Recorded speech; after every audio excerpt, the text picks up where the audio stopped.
Testing 1, 2, 3.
Of LAS.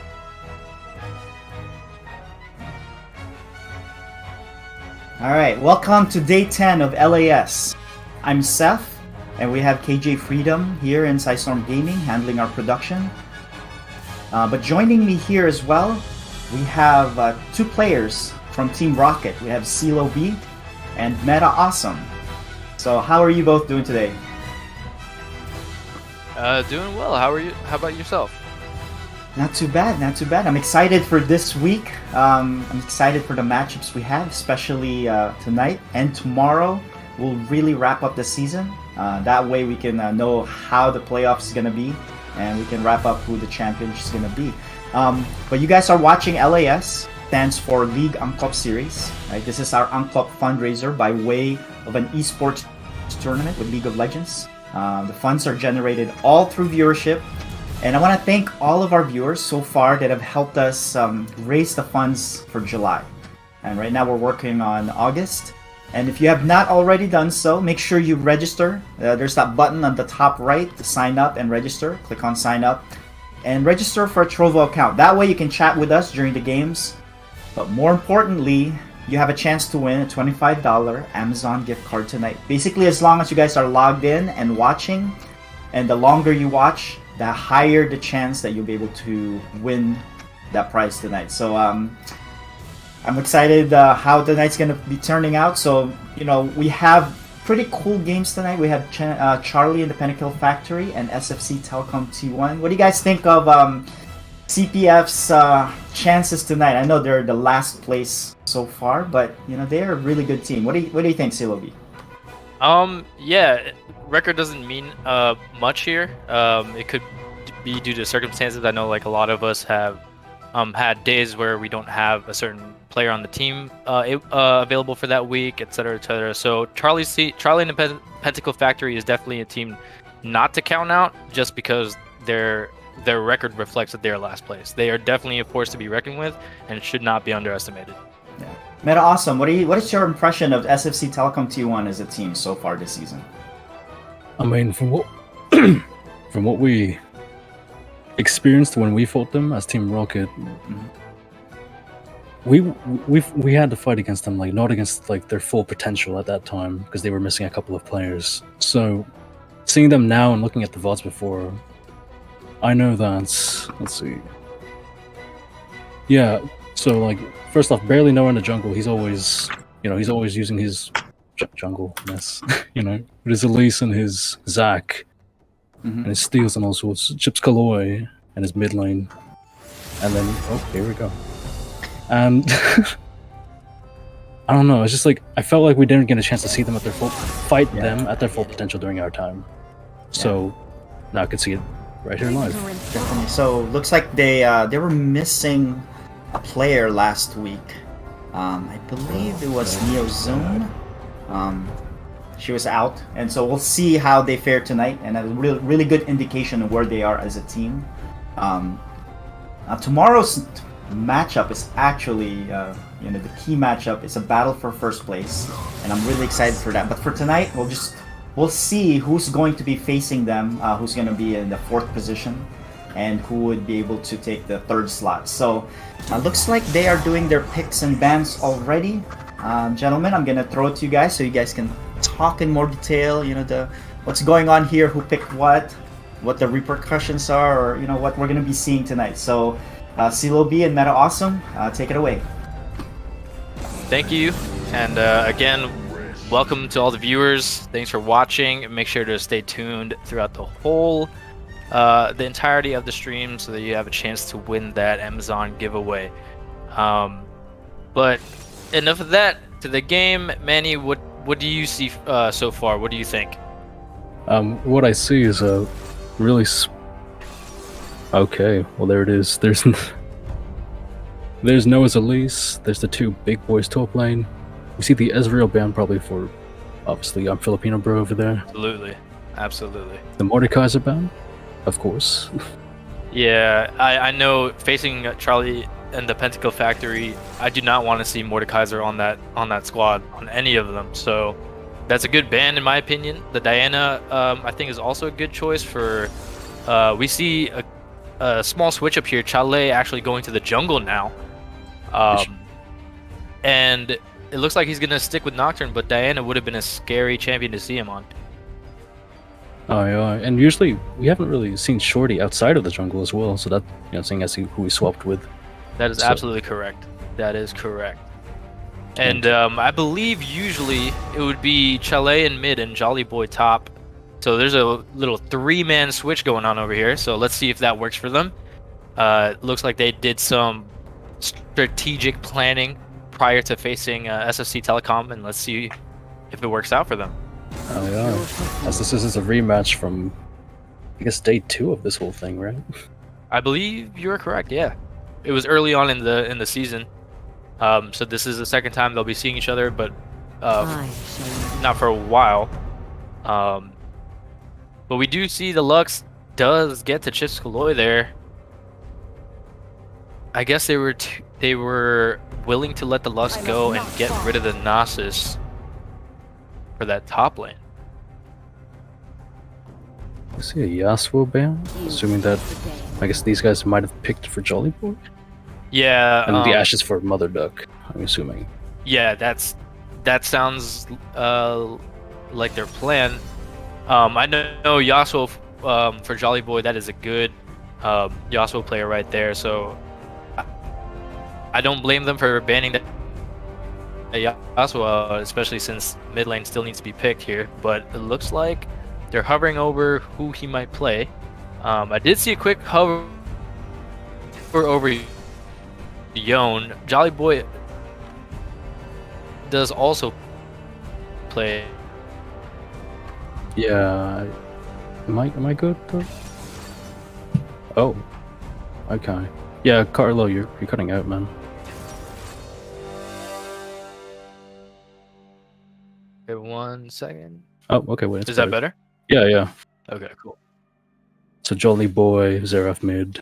We see I'm Filipino Bro playing Senna right now as ADC instead of support. So Yeah, that is an interesting take.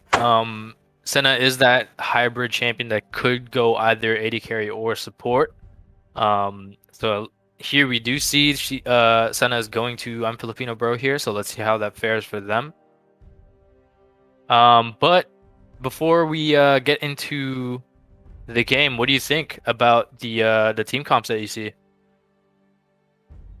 I feel like the right side, what's it? SFC Telecom is very AP heavy, even though Cho'Gath makes up for this true damage, and Senna is Senna.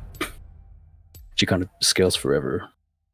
On the left side, I feel that they got two really tanky guys over there, Malphite and Braum. Nocturne is going to be some. I believe he builds some Bruiser. I don't know how he does it. It's either Bruiser or Assassin, but against their team, I'd say Bruiser to stand up against Elise, Cho'Gath, and then Xerath and Ash will probably just backline half the game. But the thing about Ash and Braum... Oh, sorry. No, go ahead. Yeah. So Ash and Braum is a really powerful bot lane. I'm sure you would know, and I would know as well. As, once again, he applies his passive, and then Ash can just, Gatling gun that thing down and immediately just stun someone. And also he has her ult, so... But for Senna and John... That bot lane... Yeah, that bot lane for CPF has a lot of crowd control in the lane, especially when they hit level 6. That's going to be Ash ult, Braum ult, and Braum's Q for slows, Ash's abilities for slows, and Braum's passive for stuns. So that's a lot of CC coming out of the bot lane from CPF. Right. What do you think about... I guess... Have you done any research on Park Jisoo versus... or Shorty's top lane at all? So all I've seen from Park Jisoo so far is his support, which was last week. I believe he ran the Alistar, that huge front line for their team. Shorty, I don't think I've seen him play top lane yet, so this will be an interesting sight. I know this is Chalet's first appearance in the jungle for LAS, but he has been trying to practice it a little bit. I was, playing a little bit over the weekend, and Chalet was trying to, get some games in the jungle, but we'll see how it fares here in game 1. All right.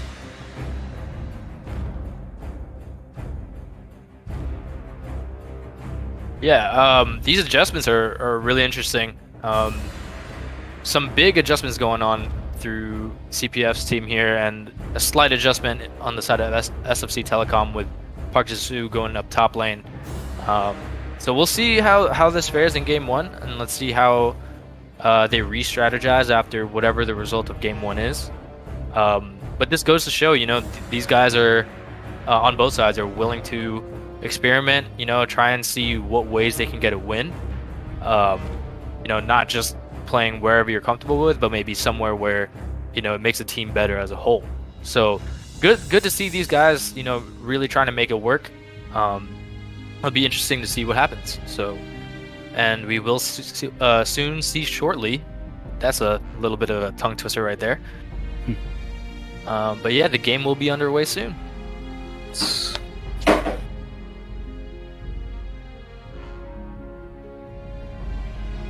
And here we go. So pre-loading screen. I know we talked about team comps, but Manny, what is your take? Who do you see winning game 1 just based off of the team comps? Wait for it to load on my screen.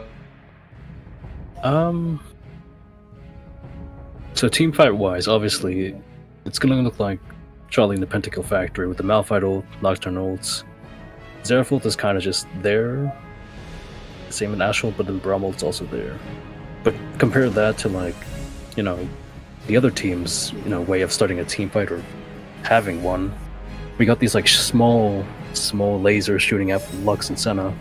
We got Janna's Healing ult, which could actually really help. Not with Malphite, you know, just smashing her in, but... Absolutely, and I think that Janna pick for SFC Telecom is a good pick against CPF's team comp. Like you said, there's a lot of engage coming out of CPF's team, and you have that Janna ult to just, you know, deter all that from happening if you're just not quite ready. Right.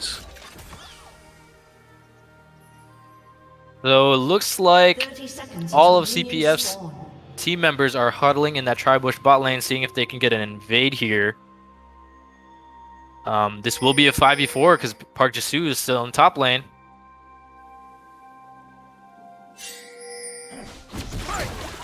And Braum passive will not fall.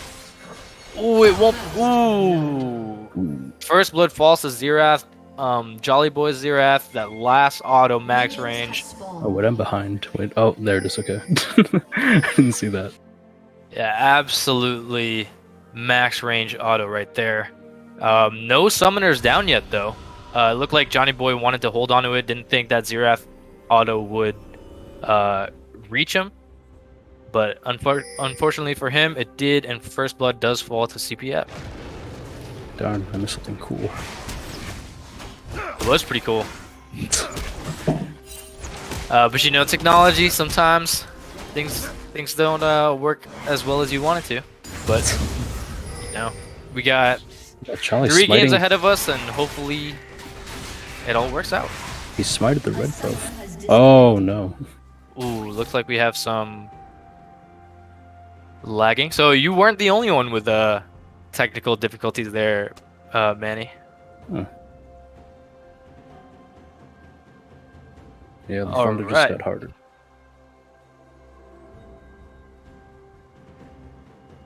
All right, so you did comment on the early smite on the red there. Why don't you explain to the viewers that don't play or just the new players that are watching this, you know, why you would advise not to smite the very first camp? I mean, I think there is a reason why, but I also think, like, maybe you should just save it for something better. So usually, you know, smite, it has like 500 true damage level on its first 5 smites, and also it heals you. So when you do the red buff or your first big buff, you have your 2 teammates leashing you, right? So by doing that, you don't need, you know, to smite it, because their help and your help will take care of that and get that as fast as possible. Oh, here we go. So you see barely know over here. Well, you did. So after your first buff, you go to another camp, and that's just you solo. And so it's best to save the smite for that camp. So it speeds up your clear and also keeps you sustained through the jungle. Absolutely, I agree. Maybe they know something we don't here. Maybe they have a certain strategy that they're trying to follow. You're frozen. But I am frozen. Oh, there we go. Okay. Secret strategy, right? So another reason why he might have smited that is to get those 5 smites as soon as possible. That is also true, yeah. Maybe they're looking for that early drag, so they're trying to get that smite to that 900 true damage. Right. Except after 5 smites, your new smite does from 500 to 900. That is correct. Yes, sir. So maybe we will see an early contest for dragon here. That might mean a lot of fighting early on to get that dragon pressure, but we'll see. Let's see what these junglers do. We do see Barely Noah there sneaking around in mid lane. And he will go, but nothing will come out of that gank. But we do see Chale moving up top. Ooh. Gonna see a flash. And Park Jisu looks like he might be in trouble. Flashes towards Shorty to try and secure this kill, but will he be able to get it? Ooh. Good gank on Chale's part right there.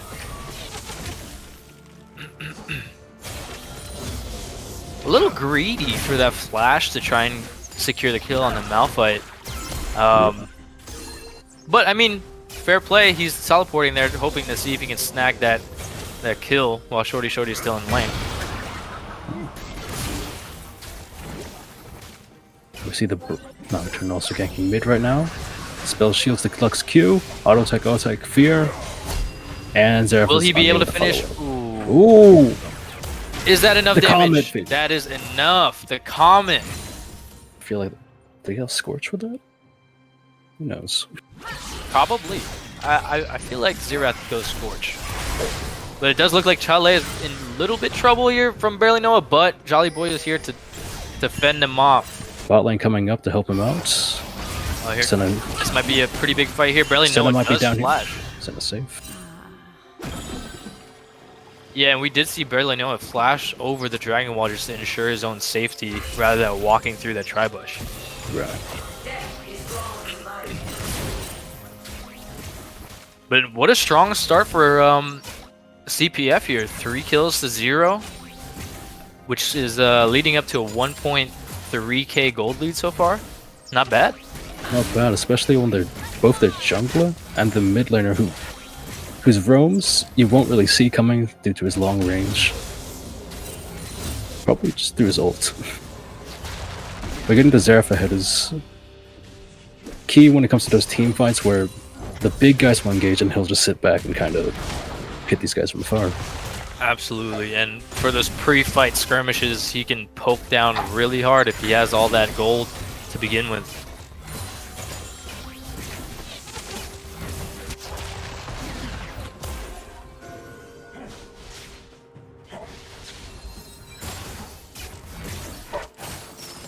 And we do see bot lane here trying to get some damage down.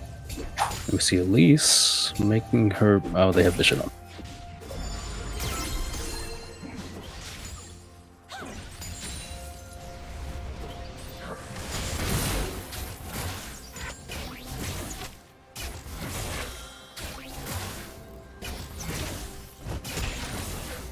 And we do see, just checking the CS count right here, while bot lane does do a little more of an exchange.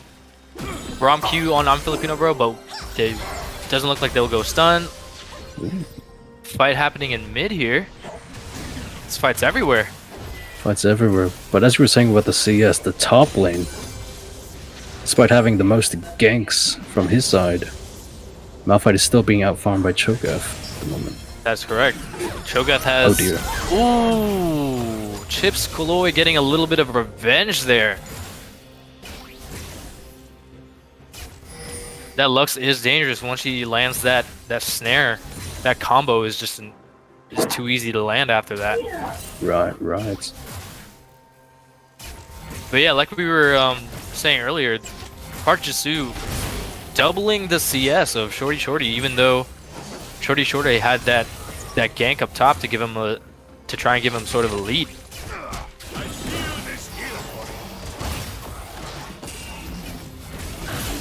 We do see some more trading happening in bot lane. Just 3 stacks. Rom does not take the melee minion. See Chale hitting 6.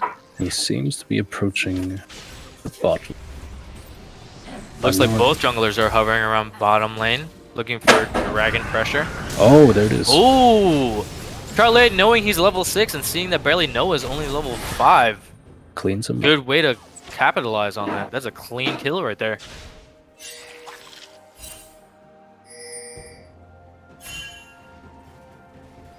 And they decide not to try and get the dragon.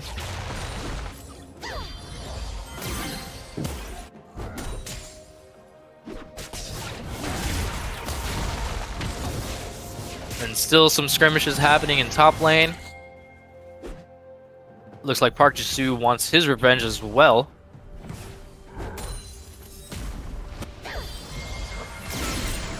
Okay. Ooh, good damage from the Xerath. The stun lands, the slow lands. The barrier will fall. He does have ult. It's gonna use it. 1, Does have ult. 2. Oh, he flashes past but he the misses. ult. Procs the passive. Ooh. very scary trade on both sides of in mid lane there. I fear more for that Lux's life with the Nocturne. Oh, okay, no. And it looks like Barely Noah's hanging around there to try and see if he can sneak a kill on Jolly Boy.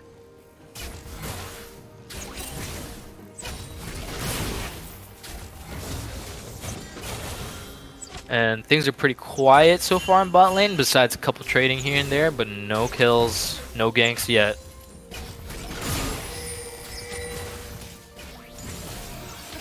But we do see SFC pinging out Dragon.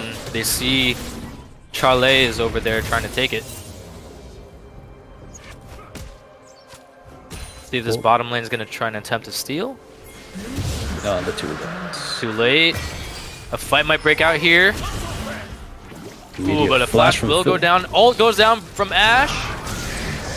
And Jenna will try to get away, but won't be able to. Ooh, wrong follow up with the ult. What a great play there. That is a great play. CPF really firing on all cylinders here. Oh, man. And it looks like another lagging issue. But that was a great play there by CPF. They forced a flash on I'm Filipino Bro, caught out the Janna because she was by herself, and you know, caught I'm Filipino Bro lurking a little bit too much after he already flashed to safety and managed to get that double kill right after the dragon. Right. I felt that. Okay, I'm putting myself in the Braum shoes. That's my thing. Oh, there it is. But so when the Braum ulted, looks like it caught her own team off guard as well, because I tend to do that. I'm like, oh, whoops. Right. And so that's why the Nocturne also had the flash just go over the wall and be like, oh, there it is, I can clean this up. The Ashe, I believe she still has her flash. Yeah, she does. Yeah, she does. But I don't know if it was better if she would have communicated it prior to ulting, or maybe this was the best option since he looked like he was running away. Yeah, you know, Chalet didn't have his ult anymore for that double kill down there, but I think with that Braum ult, even if it was communicated, a lot of them were pretty far back from being pushed back from the Janna ult. So I think maybe Chalet had to flash to secure, but you know, we never know. But it looks like a gank is happening in top lane, and I'm frozen, so I don't see what's happening. Okay, Shorty got knocked out. Looks like Shorty will flash to safety. Alright. And during that bot skirmish in Dragon, Elise was also able to secure that Herald. And there it is. She's putting there it is, yep. So good job by Barely Noah there, knowing that he could not contest that Dragon, so goes to trade objectives and gets that Rift Herald. Making the most out of his situation, but Chalet is here again in mid, trying to see if they could shut down Chips Kaloy, and they do.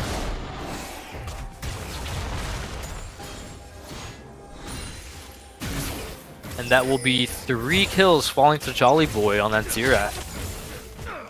That's going to be scary for prepping for team fights. He's going to just be sitting back there, throwing all his abilities out. Right.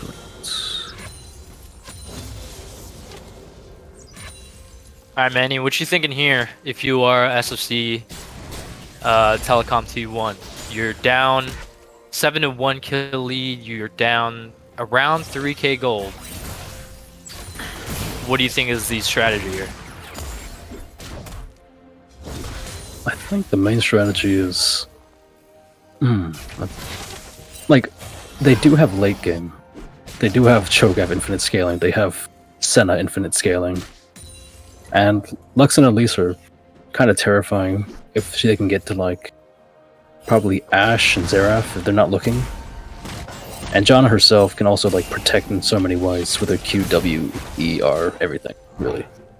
Absolutely. So, the best they can do right now is probably farm. The Elise,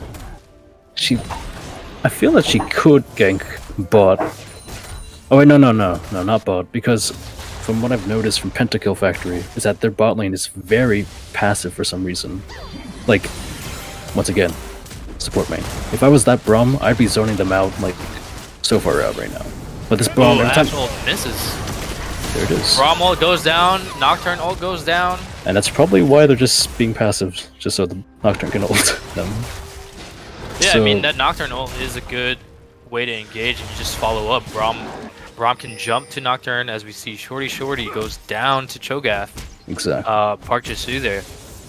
But yeah, you know, there's a lot of follow-up that can come from this bottom lane if Nocturne just dives in there with his ult. Just why this strategy is working pretty fine. My bad. But And it for looks SFC like Jolly Boy is gonna try and snag another kill there, but doesn't manage to land all of the shots on his ult.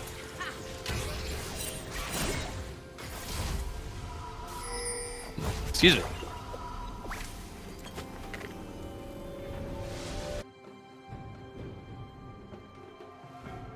that was a top lane solo kill, right? From the That was a solo kill. So I think that might be WinCon actually. Oh, that was. I just leave. Oh, Chale's just gonna let him go free. Oh, because the bot lane is rotating. Good call. Way to be safe there. Hold on to your lead. Because Chale is 5-0-4. He is working the jungle right now. We're in that Stradbreaker and Murktrid, so as I said, they have a lot of AP on their team, so it will be different. What do you think though? How SFC Telecom comes back from this? I think and we see more ganks in bottom lane. Ouch. Oh my goodness. I think I have to agree with you. I think your win con is trying to get Park Jisu, have him an incredible lead there in top lane. And just, you know, Cho'Gath is one of those champions that can be really tanky but still do a lot of damage. So I think your win con is, you know, trying to see if you can sneak some objectives safely, but I think it is that Cho'Gath on Park Jisu. As we see the second dragon falls to CPF. Right. And I think in Champ Select I said that Telecom's like CC wasn't good, but Teamfight wasn't good. But the thing is that they have a lot of good CC. The only problem is how efficient it is, like how consistent it is. Since there's all skill shots, really. You got the Senna, Snare, the Janna, Tornado, Lux Q, at least Stun, and then Cho'Gath. Yeah, you're absolutely correct. Those are all skill shots, and you know, not very easy to land on 5 different moving targets. But we do see Park Jisu get that another solo kill on Shorty and get that first tower. Right. It's like most of the money you see on the screen on red side has all just come from top lane, from all these plates, from the kills. We see it somewhere, right? And the farm, definitely the farm. The farm discrepancy there is a good amount. Speaking of farm discrepancy, there's also another one in the jungle. Oh, we see a gank, and there goes Carlo. Yeah, Chipskola will go down once again, and you know, the carries for the members of CPF are popping off right now. 6-0 in the jungle, 3-1 in mid lane, 3-0 bot lane. Let's just see how their frontline players can protect them.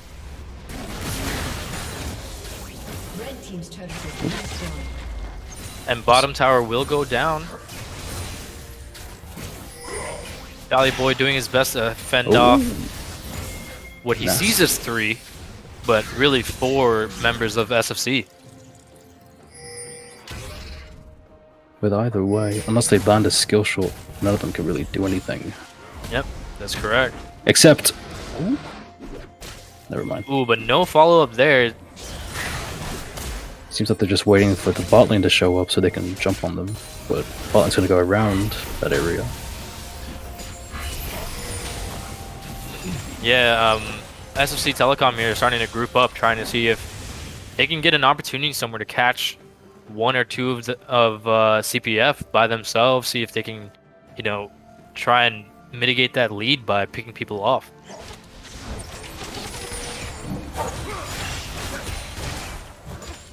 But now CPF manages to counter when they're grouping and trying to see if they could siege mid. Oh, let's see if we see the Nocturne. The Ooh, Lux Nocturne does go down. Shorty misses the ults, but Shorty does get the kill on the Janna. Ashe will go down. Senna does go down. you see Chali getting Nocturne goes down. Shut down. Ooh, and it looks like Flash W. Shorty will escape with his life. All right, they took But down. that was yeah, 3 for 2 trade right there. But also it was the bounty targets actually. So now they're only like 3k gold behind now. Prior to 5k gold or more. Yeah, that's a huge fight in for SFC Telecom T1 there. Knowing they're behind in gold, able to get that 2 for 3 trade there. I see them backing, but do you think they would have been able to get Herald if they didn't just back over there?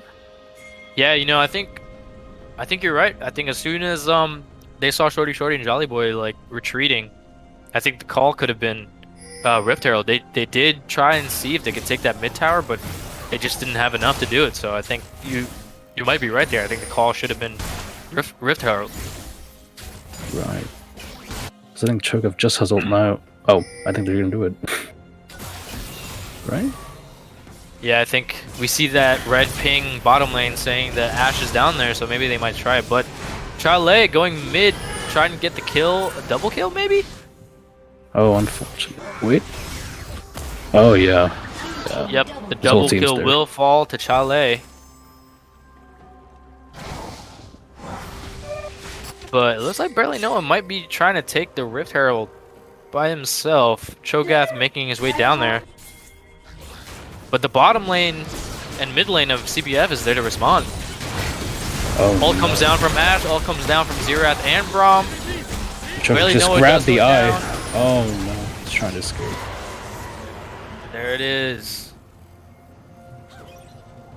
Parjusu will go down. They can't take that Herald eye because the Herald didn't fall to their team. Right, they're just protecting it so that they can't pick it up, and it despawned.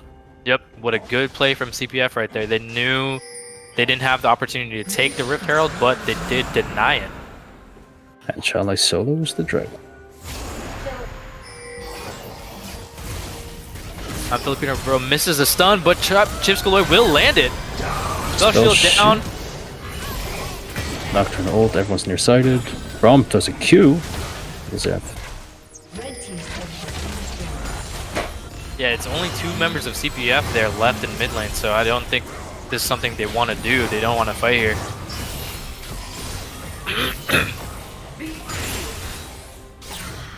And now that makes 4 members of SFC Telecom in mid lane trying to siege, knowing that Chale is still down for 9 seconds.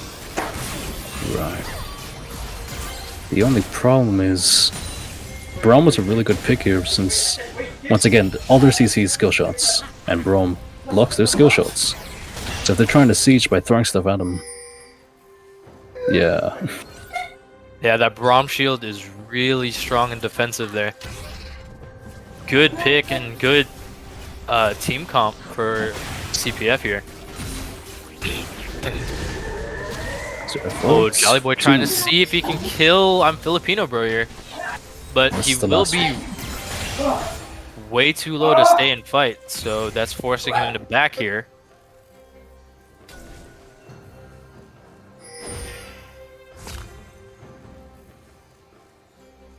It looks like they're still all hanging around mid lane. Not really trying to capitalize on any other objectives. Baron is up. Vision is not placed down there for Baron just yet. It looks like a little ARAM going on for a little bit, but we see them starting to move towards Baron.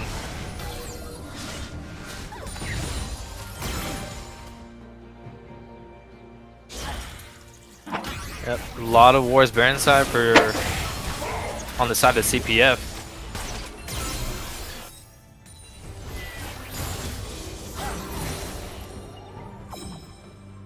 But you do see a lot of those red wards in the bottom side of SFC Telecom T1's map. They gotta shift those up for Baron, since Dragon won't be up for a little bit. Right, right. You could also see that no one on their team for Telecom has a sweeper at the moment. But oh, see, look, there's Braum just sweeping right now.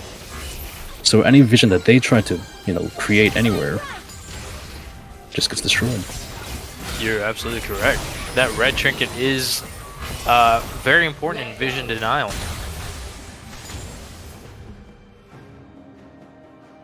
Oddly enough, looks like the Malphite took blue trinket, but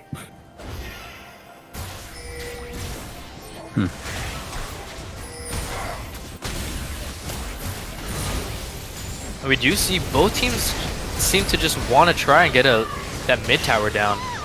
Filipino Bro will go down. Johnny Boy will go down as well for another double kill for Chale. Ooh, good ult from Chips Galoy there. oh, ambitious play by Barely Noah. Barely Noah will go down. Will he try to Still ult damage the coming bomb? out from SFCs. Oh, he doesn't have ult. Oh.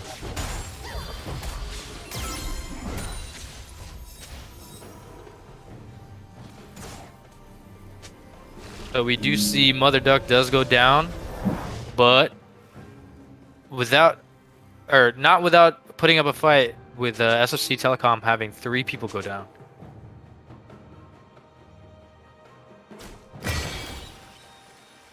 So I believe that was a 2-for-3 trade. Chale was killed in the beginning, I believe, and then Mother Duck, and then Barely Noah, Filipino Bro, and Johnny Boy all died within the same minute as well. So yeah, 2-for-3 trade there.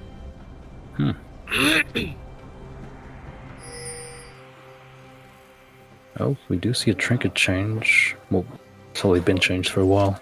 But now they got 2 blue trinkets and 3 vision wards on their side. Oh dear, Telecom. And we do see Dragon prep here, a lot of damage from Jolly Boy onto their jungler. Oh, that's another thing. The Telecom hasn't finished their support item yet. Which is probably why they're unable to switch over. Very true. Very true. And we do see Shorty just splitting top lane since he has his TP up. But to be fair, this is soul points, so all of red team is needed to get this dragon, or else they'll suffer against a water dragon, which is going to. It's like part It looks Juicy's gonna try to just eat it. Ignore the dragon. Part Juicy's just gonna ult it for that 3 true damage. Flash onto the Ash. See Charlie still chasing. It looked like Chale chose kills over securing that dragon. I think he knew that he couldn't outsmite a choke ult, so he just decided to kill everyone around him. Yeah, you might be right there. That's actually, you know, making the best out of that situation, knowing he won't be able to outsmite that Cho'Gath ult. Still tries to make some kind of advantage there. And it does look like they still want to fight here. Cho'Gath being a real tank, but will fall down. But through that entire skirmish, it seems Malphite has gone decently ahead in that tower. I can't see, but Yeah, actually, good point. You know, all that was going down while Shorty was in that top lane, so you know, all members of SFC Telecom T1 had to respond to 4 members of CPF there. So it's looking like CPF has a really strong showing game 1. Righto.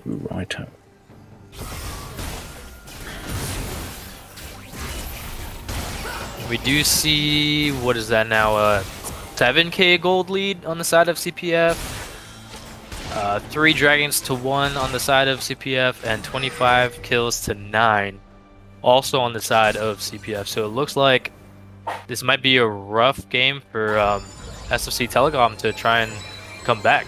What do you think? What do you think adjustments as we see Chips Galoy does go down to Chale? Yeah, what do you think the adjustment is here? probably not doing that. Well, in order to prevent that, first things first, vision. Absolutely. The hardest part about that, about Nocturne, is that he kind of takes away your vision for that brief moment of time, but if you sweep that area, didn't have that ward in the area in the first place, the enemy ward in the area in the first place, he wouldn't have been able to ult you. And That's also, absolutely correct. seeing as like the team is 4 squishies in one huge tank, even if you go in pairs, like he can just double kill you at this point. So this is where team comp kind of played a big part. That is very true.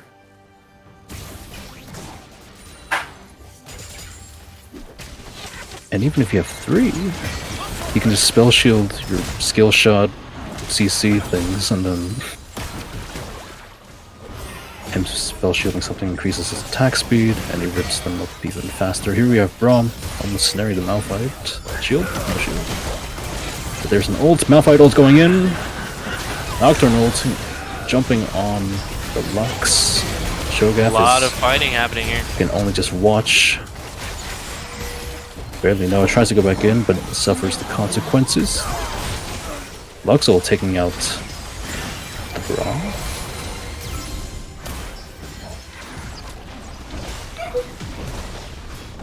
Taking out 3 members of the team for the price of 1 Braum. And now they move to Baron.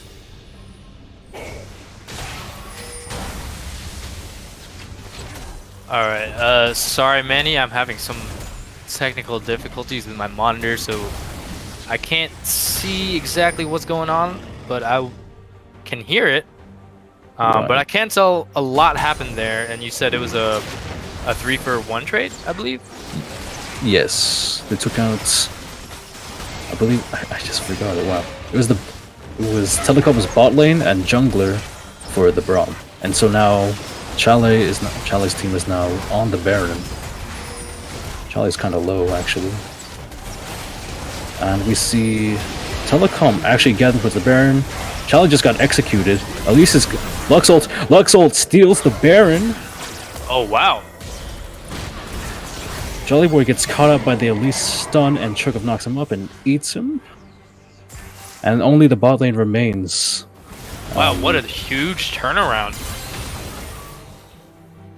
And so with that Baron buff, it seems they're going to take mid tower. Is your monitor working out? I pulled up the stream, so it won't be as quick as when I'm spectating in game, but I do see what's going on. Roger. They park Jisoo, knocking at the Braum. Yeah, it looks like they are sieging hard here, trying to catch out that Braum. Right out. Do you think they can just lose off this?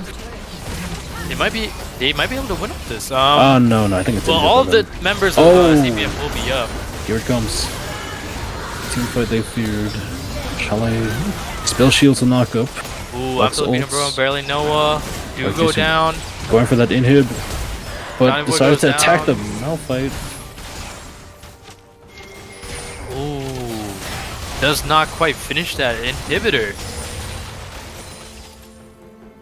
Very ambitious.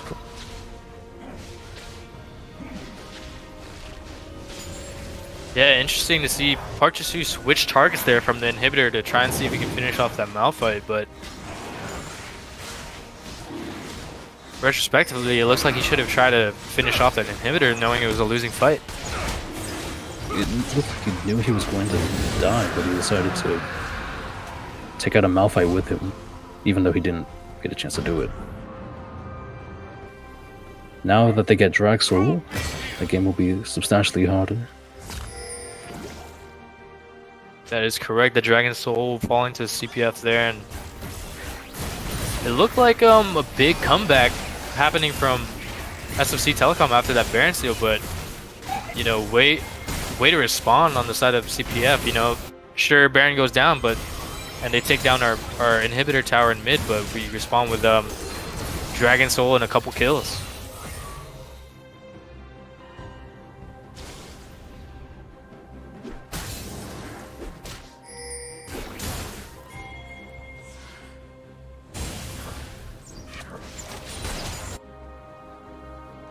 Now let's see how CPF decides to continue to push this lead.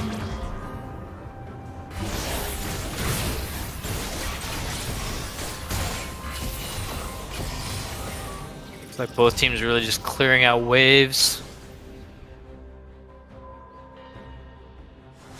Chips Galore still has the Baron buff, so Oh, they and still have those empowered minions. They just wore off. There it is. Yep, you're correct. There's ult.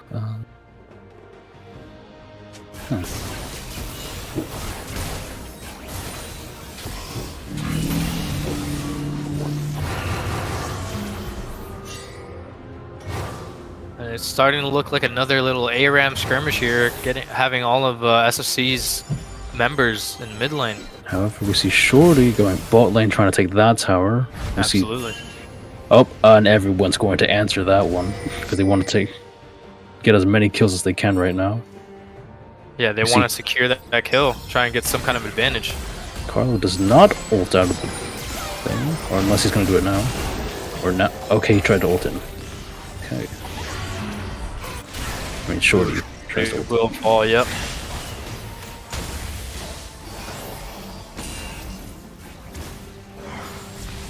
So good cash for SFC. Now it's a 5v4. Let's see if they can try and turn it here, or force something here. Is there a Nocturne kind of hiding in a bush over there? I think it's going to be a quick hit and run.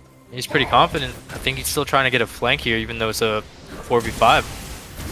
Oh yeah, there he goes, there he goes. But they pinged him, knowing that he's there. So now they looks like they're gonna turn on him now. Power of vision. Ooh. But Charlie will retreat. That would have been dangerous if he stayed. Immediately jumping on the Senna. Look at that, 2 spell shields, but he will be. Well, he has a GA as well. I'll take a little bit more than that. Cho'Gath does have ult right now, and he eats him. Yeah, it looked like CPF, you know, the rest of the team was a little too far to follow up the Nocturne there. Right, but there were 19 for Nocturne down, who still has a bounty even though he just died. Looks like they're just gonna straight up walk up. Behind the Cho'Gath, the giant wall in front of them. And slowly poke them down using Cho'Gath as a huge mediator between the two. Baron is coming up in a couple of seconds. Yeah, it looks like they're going to retreat to try and set up for that.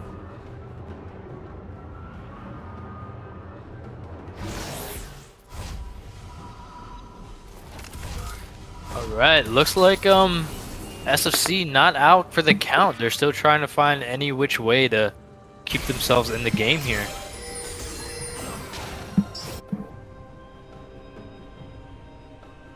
Let's see.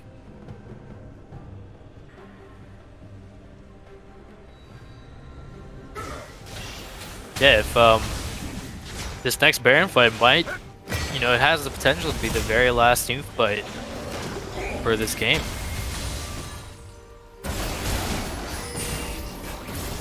The thing is, who will be able to steal it, or who will be able to kill the other team while they're trying to take it? So it looks like... Yeah, you know, to your point, they have the Cho'Gath ult and a smite on Barely Noah. What do you think CPF does here? Do you think they try and go for kills to clear their team, or try and go for a smite steal? I think... So, say they all group up and start doing Baron. That's a perfect opportunity for Braum, Malphite, Seraph, Ashe, just really everyone to just go in and smack them down. However, they're not doing the Baron anymore. Now they're just going to play ARAM again. Looks like they're going to actually go for the... Seems like they value the Elder Dragon right now more than Baron, due to its execute abilities and whatnot. Yeah, that Elder Dragon does give a huge Ashe buff. on this. Ooh, that's going to be huge. No Ashe ult. You're right.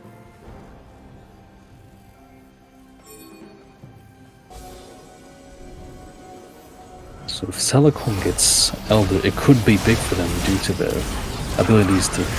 Oh. Yeah, and they're forcing a fight here. Charlie jumping on 3 of the squishiest characters in Braum. Malphite jumping and knocking them all up. Shorty's down for the count. Ooh, Shorty did try and get an ult all the way to the backline, but doesn't No one seem can to follow succeed up. there. Yeah.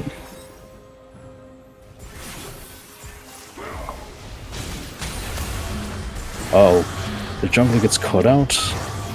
But since Ooh, Cho'Gath still has ult, they still have a chance of getting it. they do, yep, you're Pretty right. high chance, actually. Zero Vault going in. 1, 2, 3! Ooh! My goodness. Jolly That's- boy on that Xerath. That's mad damage. It looks like they will try and finish off this Elder Dragon. They're trying to contest. He's edging over, but Cho'Gath does not have flash or any mobility. Ashe ults the Senna and is going to run her down with a flash into. Janna's going to run away. Oh, Janna died, right? And Cho'Gath's gonna go down. And What a huge fight. And they will get the Elder Dragon too here. And looks like these guys will also go Baron, just because there's no one really else there to contest them against, except Elise over here, who can see a wacky steal against the Nocturne, who also has Smite at the moment. Looks like Yeah, I don't know. Barely no one's gonna have to do something a little sneaky here. There's a Blast Cone. There is a Blast Cone. Yep, that's true. Will he risk it all? And he does have the little ability where he goes up on his web and can come down. Oh my gosh. Wow, another Lux. Second Baron Baron take. steal. Yeah. Bloody. That has Okay. got to be a huge mental toll for CPF here. 2 Barons stolen from them just like that. The thing is the Baron worth more to these guys than in the Elder oh, that's not good. Philippine Looks Bro like just more lagging. disconnect. See a lot of disconnects from this team. What is this, Team Rocket? Yeah, come on. There's only one game where we had a lot of technical difficulties, but you know. But something's going on tonight. A lot of technical difficulties. My monitor's not getting back up just yet. It's a lot of lagging going on, but a lot of good action still for It's- game 1. Action packed, yeah. Action packed indeed. Has this huge kill count for a game, and it's just only game 1. It's exciting to see if this pace will continue for game 2 and 3. Right. And we see that this, as you said, huge kill count, 38 to 15 right now. But you see that Telecom is still holding their ground. They're Absolutely, yep. And despite all the gold that they're missing out, we see like a huge CS differences between the jungle, the 80, no, not really the ADC, that's... Okay, I think the jungler is just a really scary one on their, like really, really scary one on Charlie's team. But everyone else on Telecom is kind of well-rounded in a way. We see the ball lane, they don't have a pleasant time, but they're still able to dish out a lot of damage, a lot of CC, and just like back up the Cho'Gath while he's just kind of soaking up everything with that Thorn Mail and everything else. Yeah, Oh. It is a huge toll for Park Ji-soo having to be the sole point of tankiness, but he's doing a great job. That big Cho'Gath walking down the lanes, double the size of a tower. Right. Bigger Cho'Gath, easier to catch that Ashe ult. That is true. Yeah, and This- for new players and new viewers out there, Cho'Gath, you may have noticed that he was a very small champion, not very small, but not that big in the beginning of the game. But as the game progresses, as he uses his ult to consume minions, monsters, or champions, he does grow in size and increases in health. You can actually see it now. He's like right next to this tower over there on our frozen screen. He's just there. Absolutely. A summoner has reconnected. Alright, and it's looking like we might see a startup again soon. Looks like it was a blackout. A brief blackout. Unlike our usual internet issues.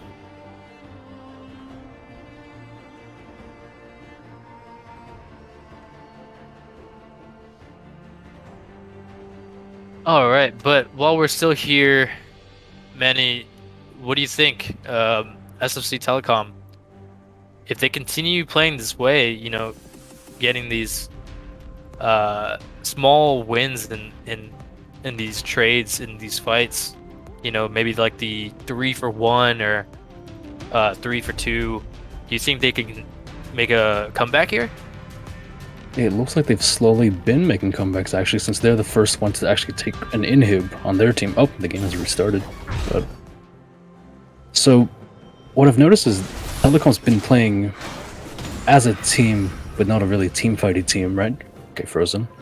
But I keep forgetting their name. Charlie's team has a really team-fighty team, but they tend to split Shorty off somewhere else while they take an objective.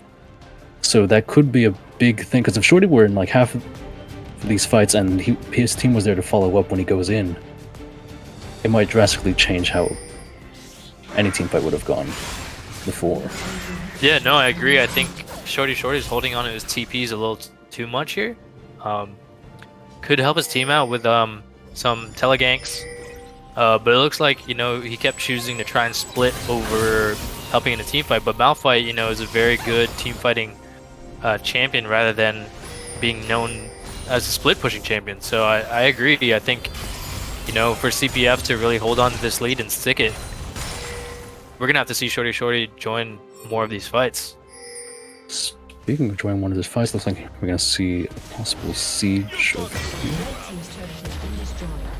And now they're grouped. Let's see if it stays there.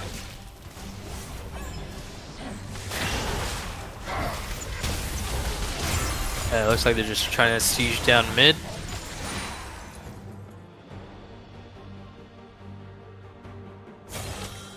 But those empowered minions, man, still rough to deal with. Righto.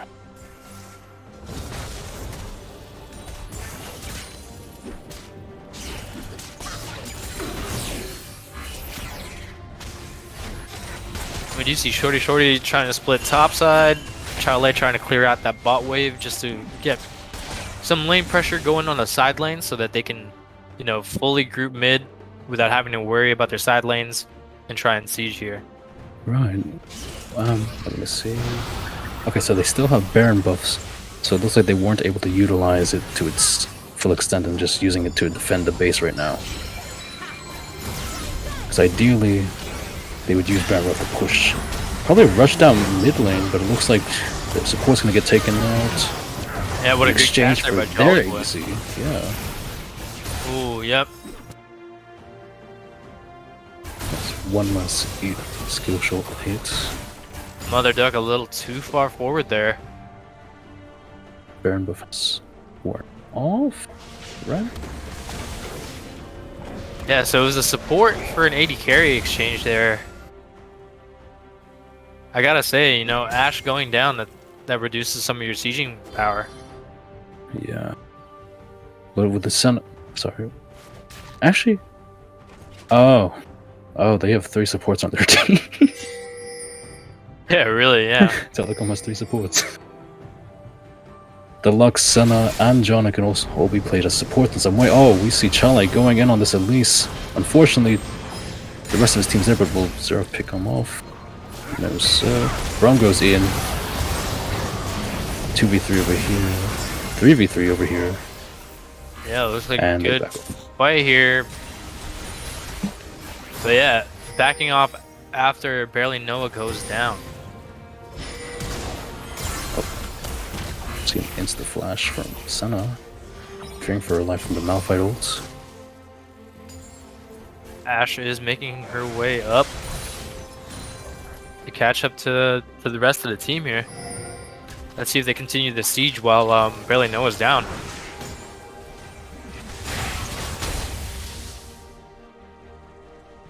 Shorty's once again going top lane. Bot lane's pushing itself. Slowly but surely. Nocturne going in on... taking out the Senna. And Zera finishing off the Janna. Bot lane down. At least it's back up. Man. Putting in a lot of work in the jungle. This is our first time seeing him in the jungle on this series. It looks like he saved the best for last.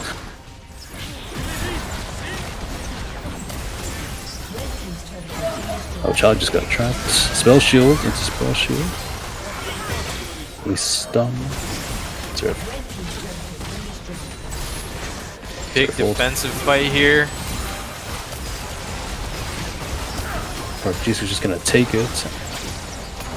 Everyone else gonna help him out, but it will not be enough. Tower goes down, and the fight for the Nexus. Ashwell goes through, misses, and it's over. What a game! Well executed by CPF there. Yes, sir. It looked really close, that's the thing. It did. At some point, it looked like SFC Telecom had the potential to make a comeback, but CPF does hold on and manages to finish the game strong. Yeah, it was a really entertaining victory there by Charlie and the Pinnacle Factory. Right? They pretty much had the lead in all of the meaningful categories, right? But there was a few moments here and there, right? Specifically in the 30-minute mark where they stole the Baron and then they pushed the mid lane, and it looks like they were gonna make headway, but at the end of that, CPF pushed them back, and then they stole the Baron again. So I thought, maybe they had a chance here, but they didn't really utilize that second Baron steal enough. At the end of the day, it was a good victory there. CPF played well. CeeLo B, what was the main thing that CPF did to really take that big lead initially and then eventually to victory? It's that interesting role switch, setting Chalet to jungle. That was our first time seeing that in the LAS, and so it was interesting to see. And coming into the game, I was excited to see how CPF would fare with all the role switching. But Chalet being an incredible player, team captain as well, making these calls to switch up the strategy, and it paid off for game one at least. Man, awesome. You mentioned a few times there that they need to have better vision, right? It's a key for SFC Telecom T1. And also you mentioned they have 3 supports, right, in that game. Right? What adjustments do you think they need to make here in the second game to have a better chance of winning? I think the main thing was, yes, vision, support, the team comp, all that. So, first off, they're really AP heavy. I know Cho'Gath does true damage, but still, like, at least Lux, Janna, Cho'Gath, that's all AP, and most of the enemy team built magic resist. Malphite got like a frozen heart and like some armor items. That's Malphite, that's what he does. But if you team comp your team incorrectly, then you can easily be countered by just some item choices. But if you have like a really like a big team variety, like I'm forgetting their name, Charlie's team. CPF. Yeah, you have to then the enemy team has to choose which is more important, MR, armor. I have to get both, but which one do I need now? So really contributes to why Nocturne can just jump onto all the squishies, which are 4 of them. That's why I said 3 supports, Lux, Senna, Janna. You can just rip them up in a single second. Cool. Yeah, so I want to thank our viewers. We have 76 right now. Thank you to every single one of you guys who are joining us. And for those who are just joining us for the first time, you guys are watching LAS, short for League Uncoop series. This is our final week of the regular season, with the final game tomorrow night between Team Rocket, which is represented by these 2 gentlemen here, facing off against Team Joe Mama. And I'm really excited for that game. And thanks again to all our viewers. Now, make sure you stay until the very end of the broadcast for a chance to win that $25 Amazon gift card. You can buy anything that you want on Amazon. $25 goes a long way, so I myself would want to win that one, but I don't think I'm qualified to, or I'm allowed to win that. But how do you win? Well, first, you will need to sign up. You need to register for a Trovo account. We will do a drawing at the end of the broadcast based on the registered viewers. And also, you need to be present when we do the drawing, right? Because we'll message you as soon as whoever wins, and make sure you're there. And if you're not there, we'll redraw. The longer you watch the stream, right, your name will have more entries for the drawing. So therefore, increasing your chances. So make sure you stay to the very end. And while you're at it, go ahead and hit that follow button at the bottom. And while we set up for game 2, let's take a quick break. We'll play a video and talk about what Angkop is all about. But make sure you stay tuned, and we'll see you after the break.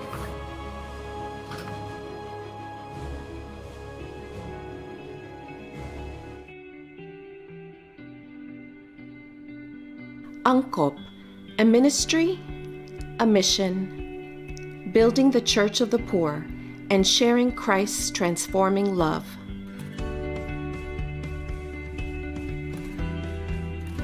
Angkop is Couples for Christ, armed in carrying out its core values of pro-God, pro-family, pro-life, and pro-poor, with the key principle that Christ is the center of the work and must be proclaimed in word and in deed.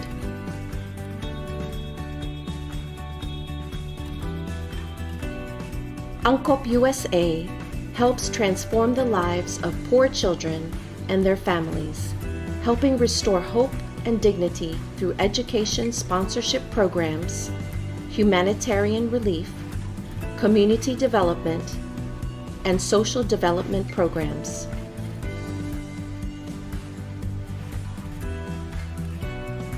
Angkop believes that education of the poor child and his family is key to poverty alleviation.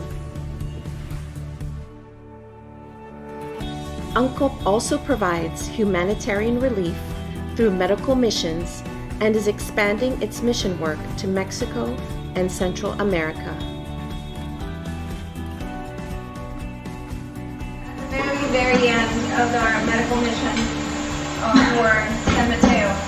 So there's these 2 ladies that come to me, and one of them comes straight and says, "We have been waiting you guys for so long, and you guys are God's light that we have been waiting for a very, very long time." My name is Augie. And Sharon De Leon. And we are Angkop advocates from Virginia, USA. We love Angkop because it equates to loving our neighbor. We love Angkop because it's an opportunity and avenue for us to be like Christ to others. And loving our neighbor is our expression of our love for the Lord.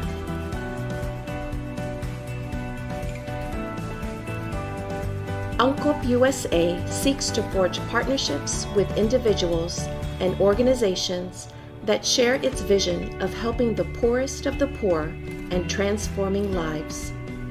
With Angkop, you can demonstrate a tangible, long-lasting impact on the life of a child, their family, and ultimately their community.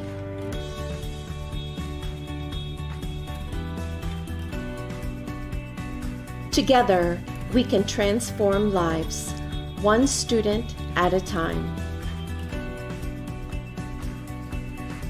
Sponsor a child today.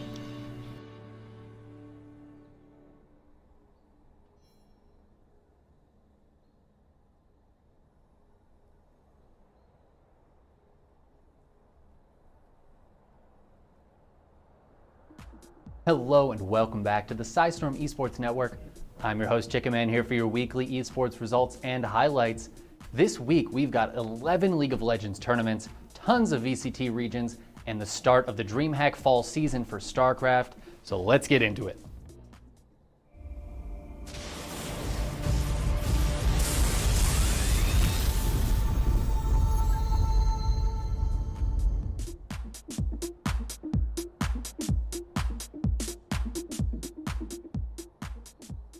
League of Legends has had a ton of action over the last few months, and this week is no exception, with games in all 11 regional tournaments, including some of the group stages actually finishing up. Like over in the LCS, where after 9 weeks of play, TSM takes the #1 spot. One tower left, TP back through for Huni, who has found himself alive once more.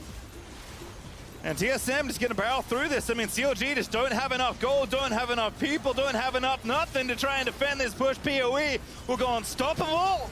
The B will be flown up. The double coup comes out for PoE. Everyone's yeeting into the fountain out of TSM. And they're going to try and maybe grab the aces. Tourney will not get himself killed because TSM will take down the Nexus.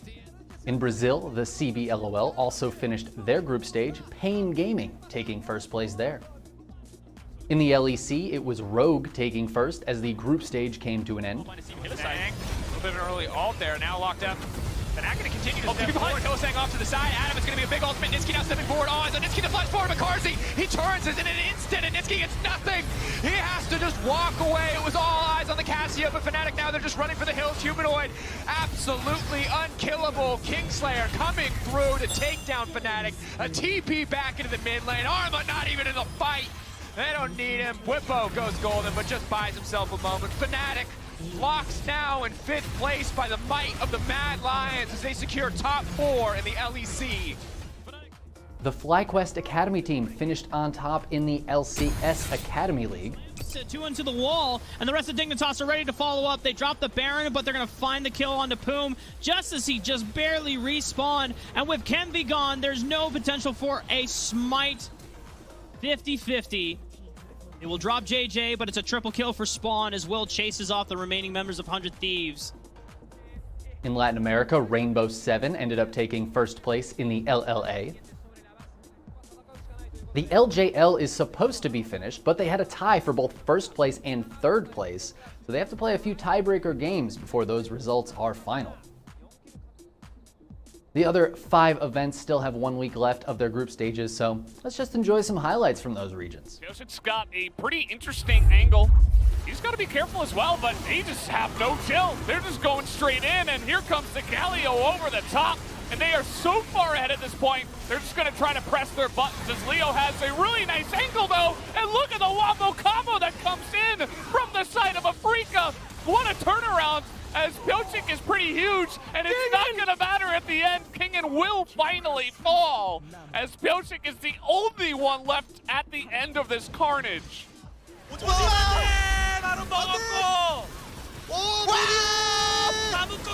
본인이 잘 들어간 것 같은데요? 네. 앞라인이 좀 단단합니다. 그렇죠. 오? 빅나 부활. 캐슬. 레벨 뒤로 빠지는 거 1-2마가 캐슬 마무리. 아프리카. 하이브리드 보여줘야 돼요. 이거. Jaws team song because he's looking. Alright, he's got the Everfrost as well. They're running on in the final fight as Loken's the one picked out. Double golden time as Nongri's over the wall. But look at this, the Fun Plus Phoenix dealing with Zoom. He's trying his heart out as the Death Sentence to buy more time for LWX. But Doomby is wreaking havoc back here. It's reset after reset for the level 17 Casterton, while an open Nexus permits this match of the week to be over. JDG didn't put up a fight because FPX was showing us that they are the best team in the region, ready to move up to first place.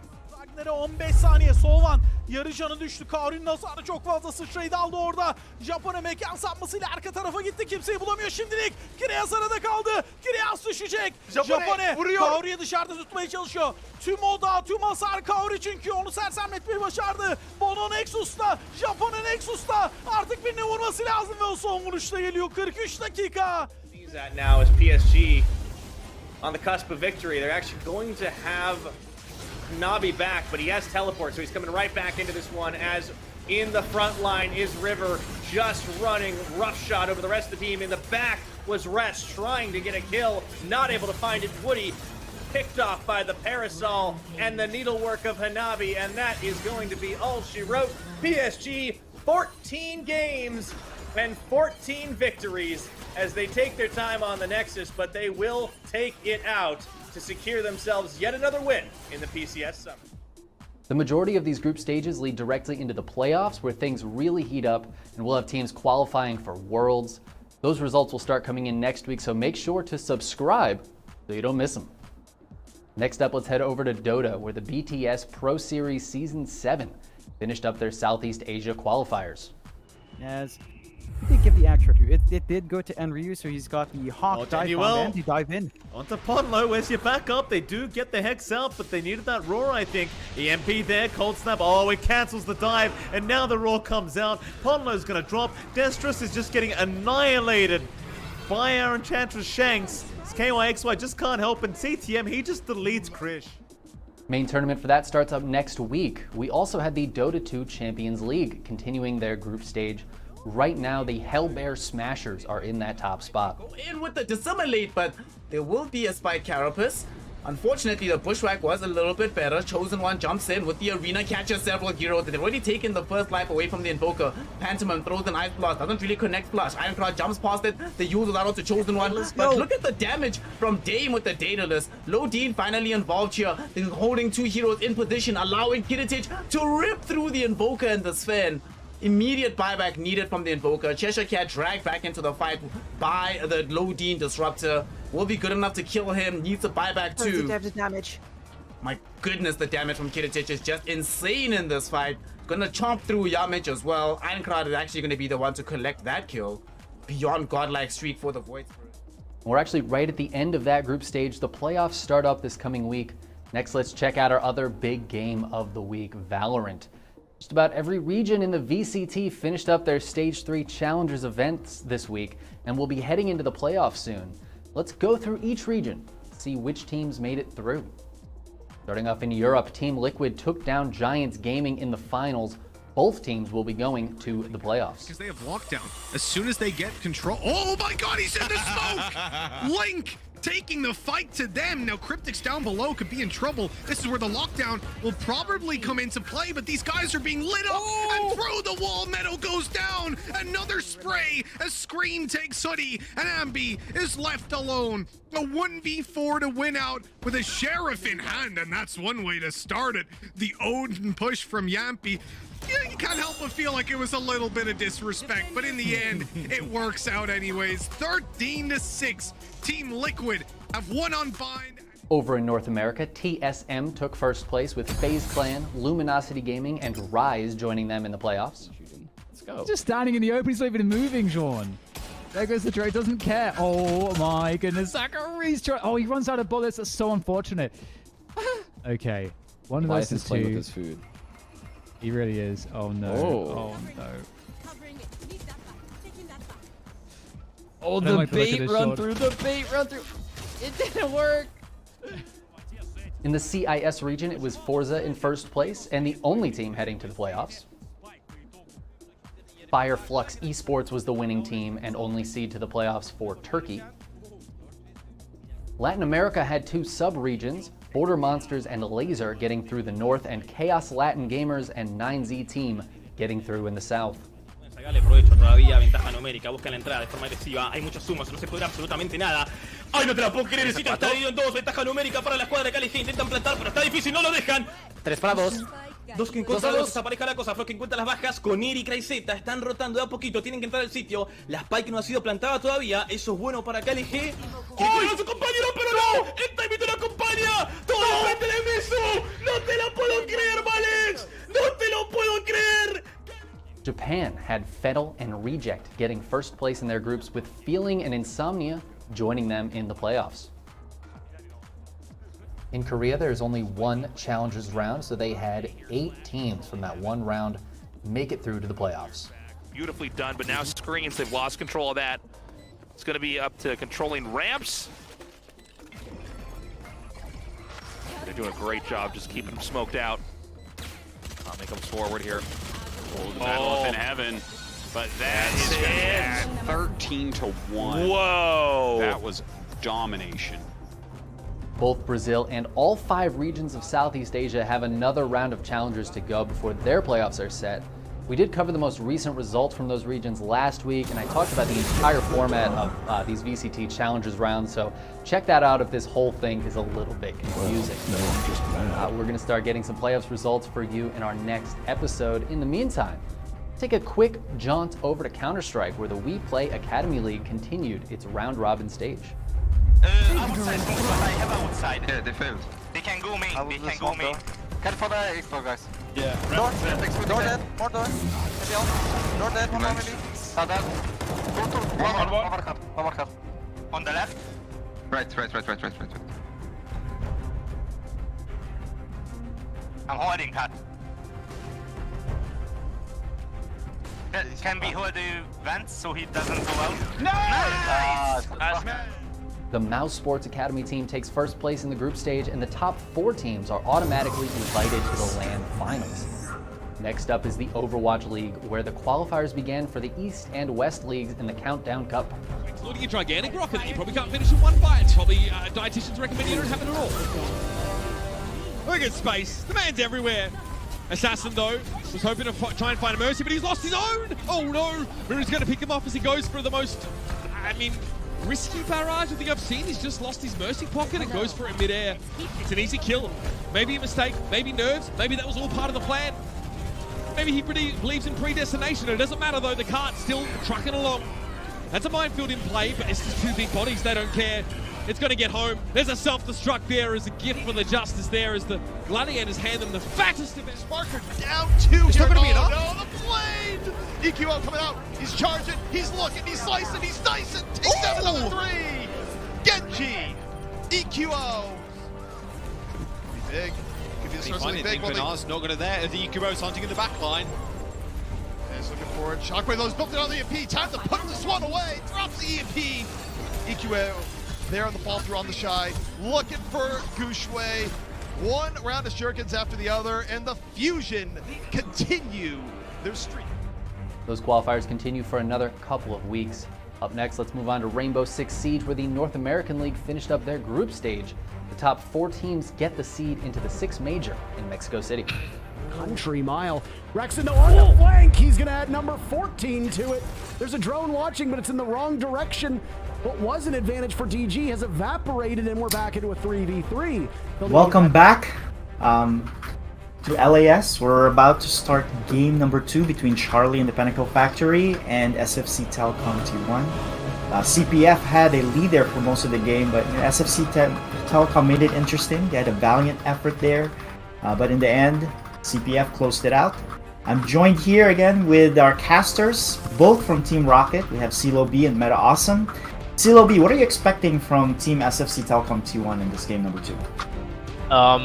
We do see a little bit of a personnel switch up, so maybe we can get some sort of adjustment that'll have them, rolling in the beginning for game 2. We saw that game 1 early lead on the side of CPF, and they just really held on to that lead. So hopefully, it'll be a little bit of a closer game in the beginning, so that the games will be ultimately decided towards mid and late game.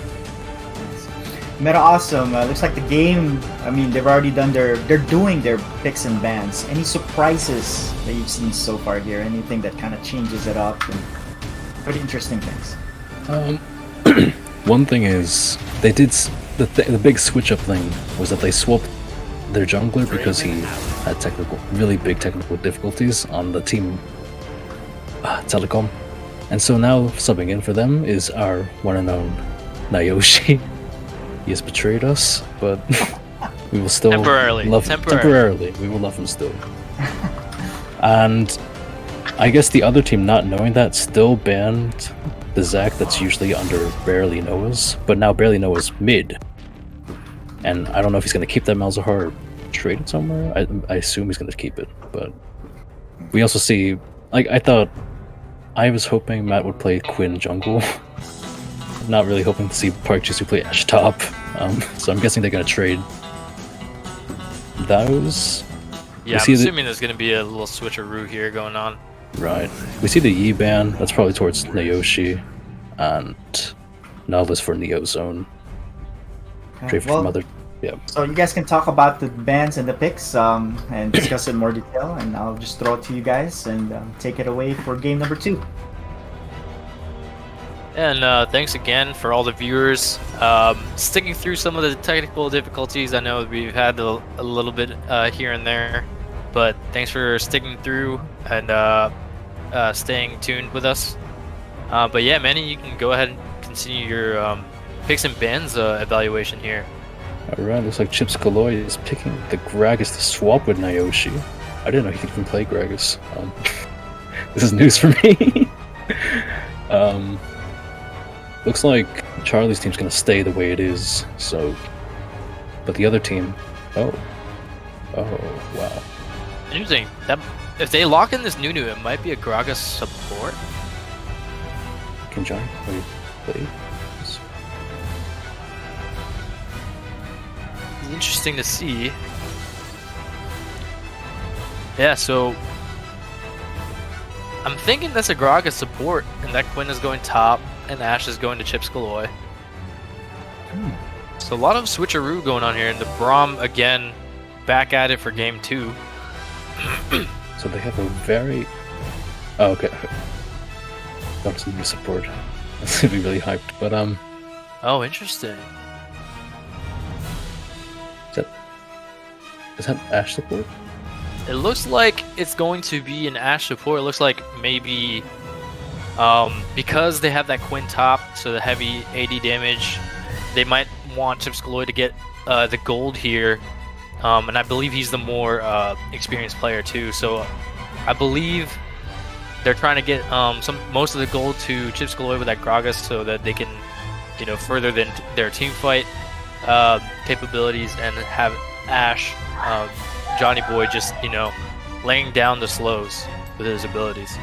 Right. So I'm guessing it's what's the support item? It's like it's a support item that the Ashes have been building for basically the whole season. It's really annoying. Yeah, it's interesting to see. I think this is our first Urgot in LAS. Oh yeah. I don't think anyone has played Urgot top yet, and I think this is our first Quinn, if I'm not mistaken, as well. No. Yep, that's the first. So in terms of team fighting, what do you think is better this time? I gotta. This is tough. I think I want to give it a CPF here. Charlie and the Pentacle Factory. They have a more traditional picks for their roles and lanes. I don't know how this Gragas and Ashe is gonna work bottom lane, especially if the CS is going to Gragas. I don't know. I've never really seen an Ashe support in play. Yeah, I actually haven't. There was a period of time. There's a period of time where I heard Ashe support was a thing, but it was when I quote unquote retired from League and I hadn't played for seasons among seasons. I came back to the game literally just for LAS, and now I'm playing again. But I think it might have been around that time when I wasn't playing that I heard Ashe was a support. So maybe they're trying to bring that back here, trying to revive something here, change something up to see if they can make these adjustments to take game 2.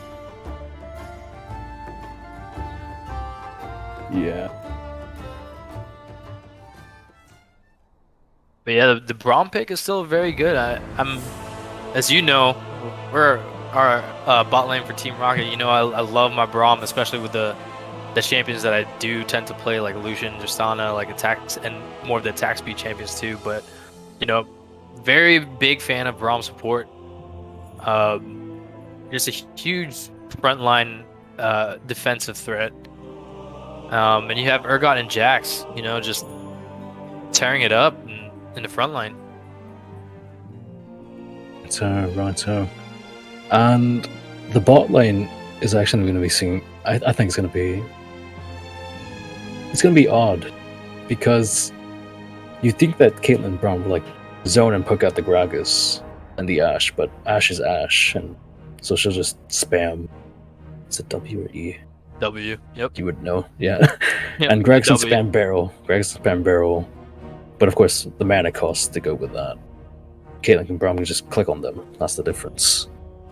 So either side has to play somewhat defensively, but one has less risk than the other, or less cost than the other. I agree. This bottom lane is definitely going to be an interesting matchup to see.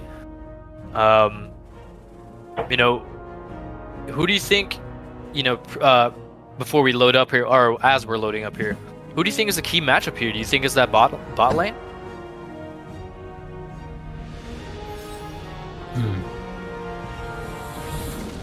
I mean, bot lane for either side, or bot lane for Telecom? Just a key matchup. So, you know, lane for lane. So, I'm gonna go with the top lane actually. Top lane is your key matchup? I'm betting on this game. Though, Okay. like, I could be wrong. I could definitely be wrong. Because I'm betting on the Quinn. If Quinn can get ahead, then she can easily start roaming around. If bot lane just like shoves to death, as we usually do, they can just take the tower and then help out some other place. It's all just depends on really who wins, because if Quinn happens to win, then she'll be everywhere on the map. If mid lane wins, then Malzahar wins. They get a stun that just kind of instant suppress, point and click. If Veigar wins, insta kill half the game for like one person. If jungle wins, oh, actually, speaking of jungle, something interesting is happening. Yeah, we did see an invade attempt on the side of CPF, but those wards, you know, defensive wards, saving lives here. They knew they were coming, and they were like, you know, we're not going to make the same mistake as game one and give first blood. So, you know, safe start here for both sides.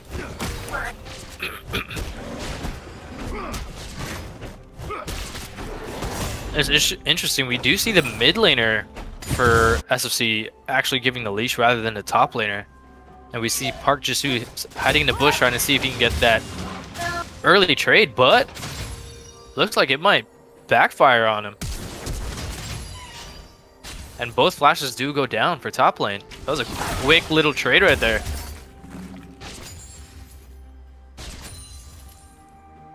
Yeah, I don't think Park Jisoo on the Quinn, I don't think he was expecting all that damage coming from Shorty level 1. But good response. I just realized that my thing was always behind for some reason. So I have to move up the bar. But anyways, you said flashes were taken? Yep, flashes down on top side, but Park Jisoo does teleport back in. So that is both summoners down for top lane on the side of SFC. Alright.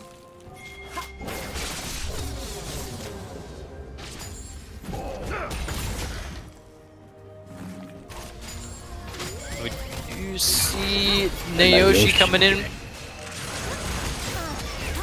Trying to see if they can snag a kill on Shorty. He does not have a flash here, but he will escape.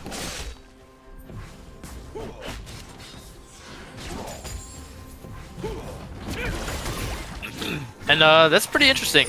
I didn't notice this, but Nayoshi took Smite Teleport. Oh. Oh, wow. I just noticed that as well. Smite Teleport, Red Smite, Phase Rush. Really interesting to see Teleport on a jungler. I wonder how he's going to use that to his advantage. Right. Did we? Red Smite would have been... You mean Blue Smite would have been better? I think in so. this case, yeah. Yeah, I think Because so. like, you're not really dueling anyone, you're just kind of hitting a snowball and watching everyone else kind of do stuff from Mr. Chaos. Why is Malzahar there? Oh, so you secured the scuttle bug. Yep. I see Nunu going through mid lane. Gonna treat him to Jax halfway, or... Yeah, it looks like a lot of different things going on in that mid side or jungle towards the mid lane. That little skirmish for Scuttlebug there. But we do see things go back to normal. Both junglers on their own side, clearing their camps.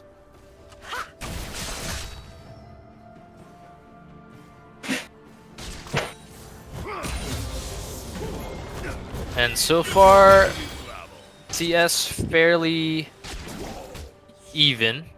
With slight leads here and there, but mostly even. No huge discrepancy just yet.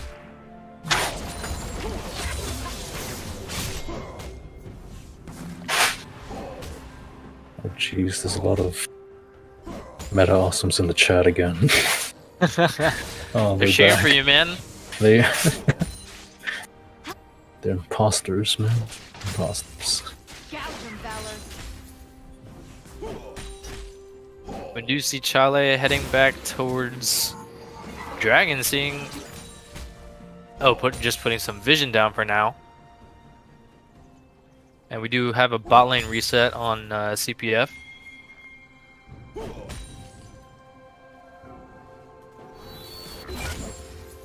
So no first blood yet. So game 1 was a little quicker to that first kill, but let's see who that first blood falls to.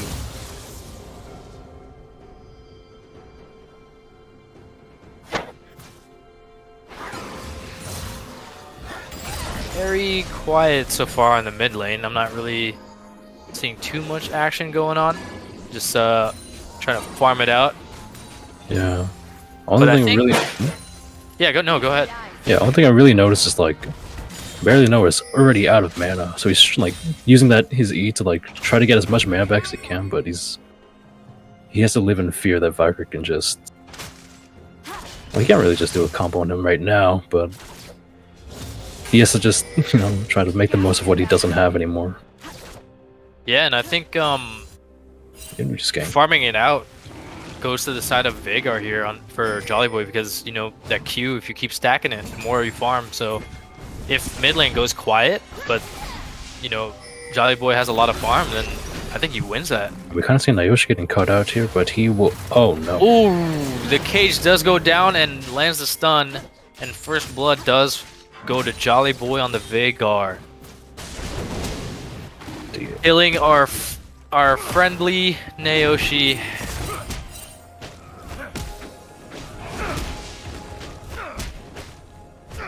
And it looks like they're going to make this Dragon Call, knowing that Nayoshi is down. We see a TP from Nayoshi. It all made sense. It all makes sense. He missed the smite. Oh! It looks like Chale didn't even smite either. So Nayoshi tried to use his Q his smite. bite, and smite, but mistimes it by a hair. And Mother Duck just blast hits it as a big minion. I saw it was like 71 health. It's very sad. Yeah, and that dragon and Nayoshi falling again. That's a pretty big win for CPF here. And Nayoshi's going to be a little bit behind in terms of experience with those 2 deaths. Right.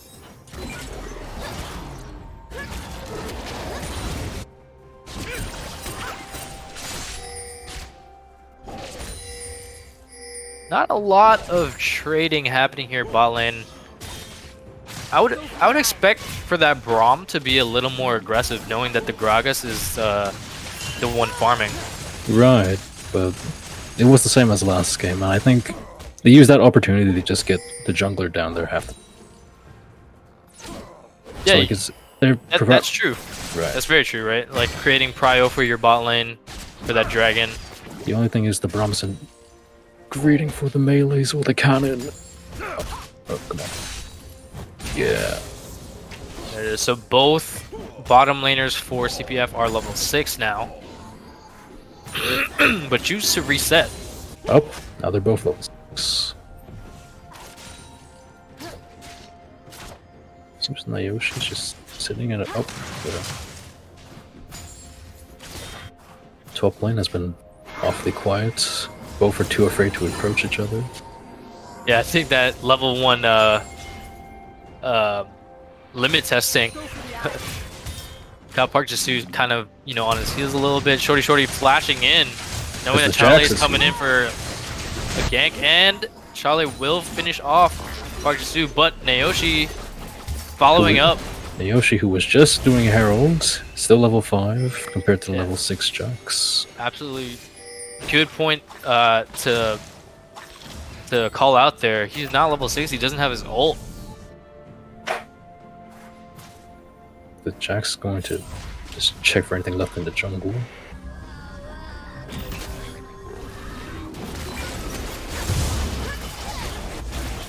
And Nayoshi ultimately backs off from Rift, but continues jungling. But that didn't lead to CPF trying to take that Rift, so I guess no harm, no foul there. But Nayoshi coming in for a bot lane gank. The thing is, will they have enough damage? Ooh, Gragas ult to isolate Neozone, and Neozone does go down. I saw you, Nayoshi, giving that kill. I'm trying to take with your ult. Oh. Ooh, big fight happening right here. There's the Vigar ult, no more execute, here come the minions, and oh, it's free Q stacks. Oh. Or not. Here comes Jax ganking top again. Oh! But it's not enough. He does manage to escape the Jax stun. But can he escape the Jax flash? Into the Q, into the E. Great job there it hiding is. here. Oh, E's away. Oh. Jax jumps, does not land the stun, but Quinn will be taken down by going in a really awkward place between the lane and Urgot's Q. Yeah, I think what Park Ji-soo was trying to do there was lead Chalet closer to that wall so he can use that E leaping ability to jump over the wall and escape, but right. Didn't seem to have enough distance. Either way, I think he would have been in a worse situation with Urgot just on the other side of that wall. Yeah, absolutely. So I guess it was just stalling at that point. But you know, he made a lot, the best out of that situation. Burned Chalet's flash. You know, try to extend that fight as much as he can. He was actually doing a pretty good job of kiting there. It looked like Chalet could have been in a little bit of trouble there if. Right. Almost thought like Chalet would have been out for the count that time, but the Urgot Q prevailed. He's gone to make a mess in a different part of the jungle. Looks like it's going to be Nayoshi's chickens. Or not. And we see the pings going down for Dragon.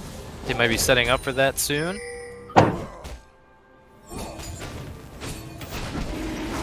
Chalet has started it. Here comes Nayoshi trying to see if he can contest.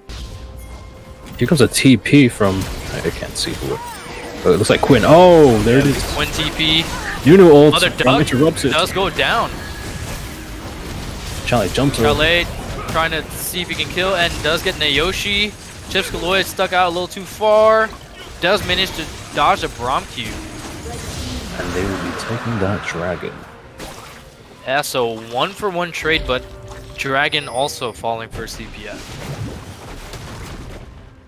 And it's another Water Dragon. What's with these dragons?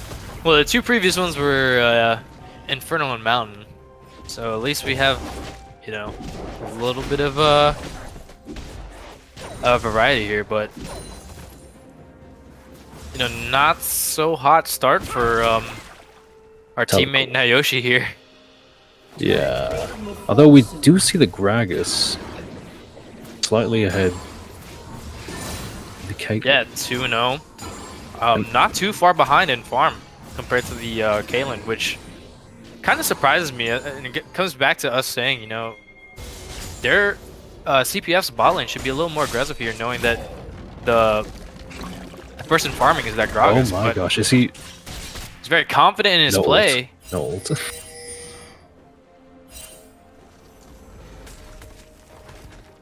Yeah, Chips Kaloy very confident there. Yeah, it looks like Chips Kaloy is going for, you know, not like Mage Bruiser kind of build. Actually, no, it could be just going tank from what I can know.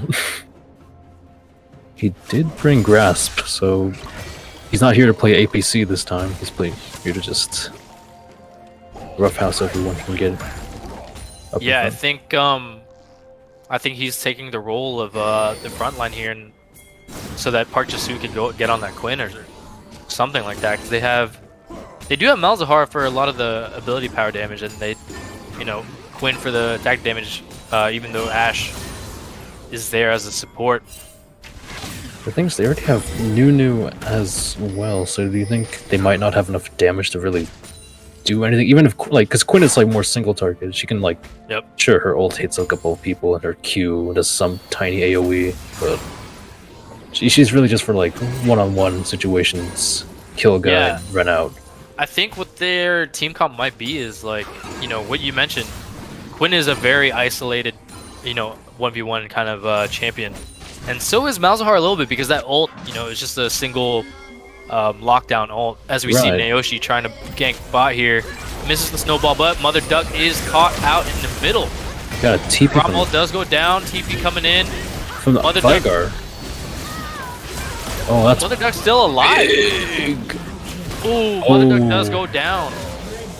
But that is a 3-for-1 trade on the side of CPF. Good TP there by Jolly Boy. But yeah, like, to continue, you know, like you said, Quinn is a very, you know, 1v1 isolated fighter. Malzahar with his ult is fairly the same. So I think they're doing, you know, Gragas and Nunu as a front line to cause some havoc, so, to give Quinn and Malzahar the opportunity to isolate the Veigar or the Caitlyn. Right, and I think that's when the damage is lacking. That's what the Ashe is for. Because the main Ashe support build is Imperial Mandate, which she is working on at the moment. And by doing that, is it auto attacks or single, like just single attacks or just attacks? I'm a support player, but I don't use that. I can't remember. But either way, that might be like, I guess, one of their ideas for damage. But right now, it looks like they're just relying on Quinn, Malzahar, and Gragas base damage. And we do see Rift being taken by CPF here for free. Right. And it looks like they're going to come for Parchasu here up top, but Parchasu knows better. He knows that the Rift Herald has fallen, so he will retreat.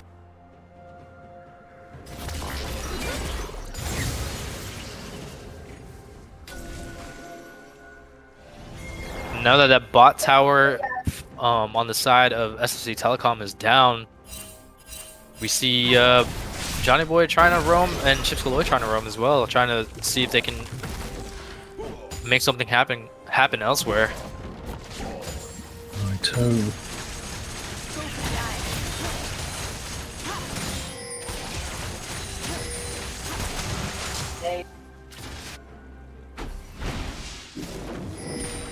We do see Dragon coming up soon.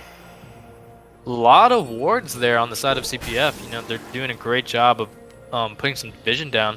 Right. I mean, the vision score isn't too much off actually, but okay, we'll top lane maybe. But you can see there's a ward. There's a ward. They're clearing it. I mean, SFC does have that scuttle.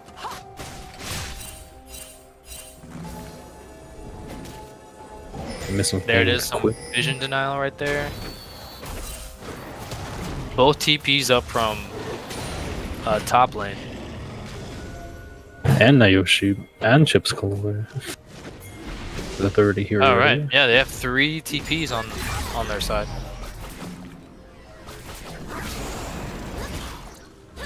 Oh, and it looks like SFC Telecom manages to push CPF away from that dragon, but a TP does come down. Shorty is hopefully coming to join the fight.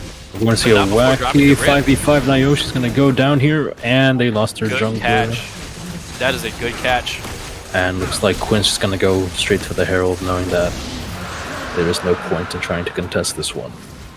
Yeah, that's a good decision on Shorty there. He had the Rift Herald. He knew that the dragon was going to be a fight coming up, so he drops the Rift, teleports, and helps the team kill the jungler and snag that dragon.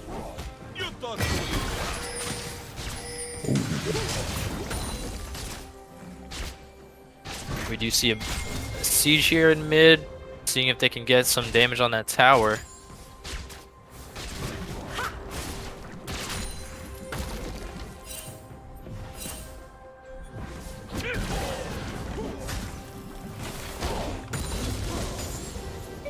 And so it looks like a lane swap from bot and mid. Both top laners on both teams seem to be sticking mostly to their lane, but we do see Parchasu now roaming. Seems to maybe get a pick on Vigar over here, as Malzahar does have ults. But Quinn does walk over a ward, but Jolly Boy doesn't seem to be fast enough to respond. And Flash there goes it is. down, ult goes down, and Jolly Boy will go down. We have Nayoshi going after the Urgot 3 levels above him. He has his bot lane coming out to help him out, and a TP from the Quinn. After the Urgot gets done behind the Urgot, Quinn is slowly falling behind. Click, click. Carl jumps over the wall, Good and amount of flashes. There's the ult! Gragas ult! But But it hits Shorty to the side, and he will escape with his life. just be careful since Urgot does have ult. That will just instantly finish him. He is too low. Here we have Chale ready to turn this Mirror Siege into a bloodbath. Walks to the barrel. But CBS bot lane trying to siege mid there while all that chasing on Shorty was happening.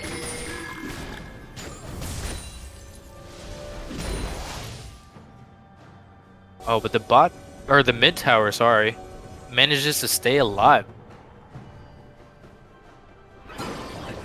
CPS bot lane just couldn't seem to finish that mid tower before everyone rotated back.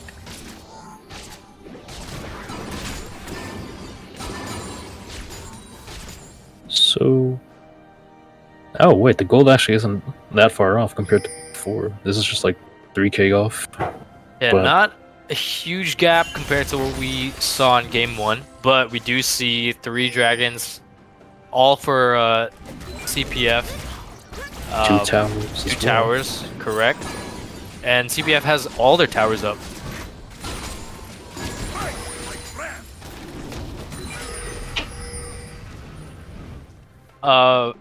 CS fairly even. So it looks like that 3k gold lead goes to the objectives and the towers.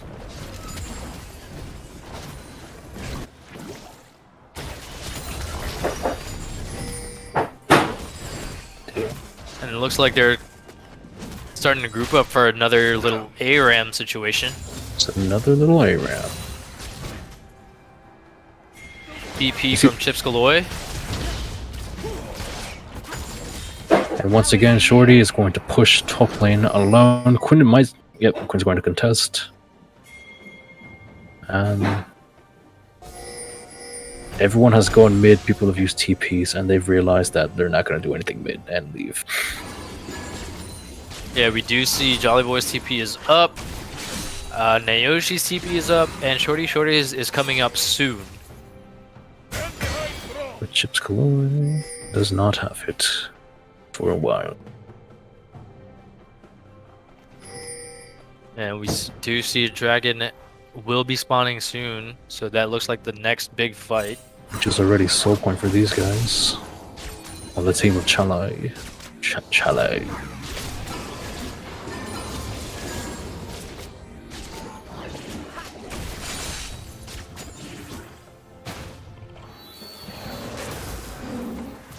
So that TP is back up for Shorty, so that does mean for this next dragon fight, he does have that TP to come back and help.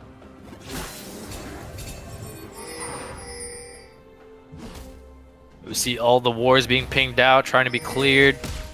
A little vision war going on. And that TP does go down. Shorty. Ash ult comes down. Oh. Jolly Boy with a good stopwatch right there. Malzahar's gonna be taken out. Johnny Boy's next. There it is. Nunu is... Johnny Boy does go down. Chips Galoy being chased a little bit. But Nunu is keeping himself alive. No health. It looks like he might try and steal here. Does he have ward? He does not have ward at the moment. Oh wait, he does. Okay. He has to go for it, and will he make it over? He has gone too early. Oh, and instantly deleted. He tried to go for a steal there, but it looked like Shorty and Chale were ready for an attempt.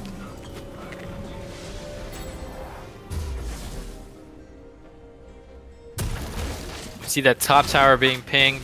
Looks like Quinn is trying to take that, but another teleport down, but from Jolly Boy to match the match Park Jisu's top lane push there.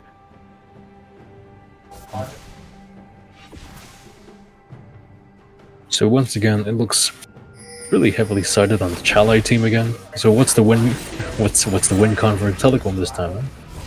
The win con, it's gonna have to be Chips Galore. I mean, he's the one, you know, performing the best right now. 4-1, decent farm, at least compared to the opposing bottom laner, the Mother Duck on Caitlyn.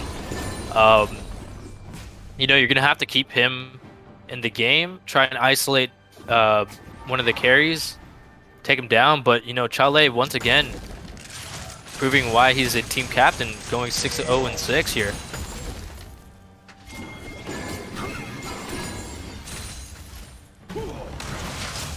We haven't really gotten to see a good team fight with Naoshi setting up in a bush, you know, doing that Nunu cheese strat, but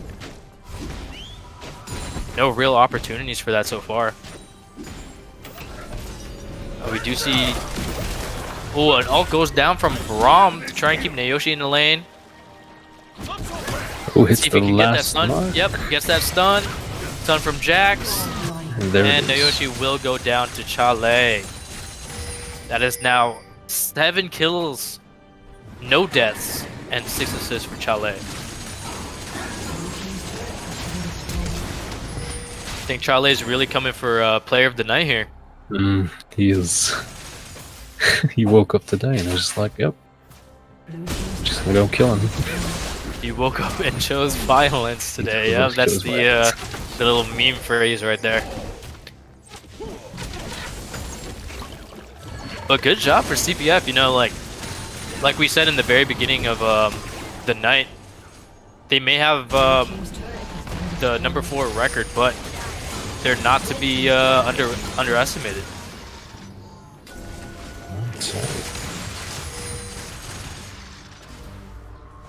Oh, here goes Naoshi, and cancels the snowball, and good thing he did. Yep, Because, he would have ran into all of CPF right there. Well, either way, he's in between all CPF Oh, yep. right now.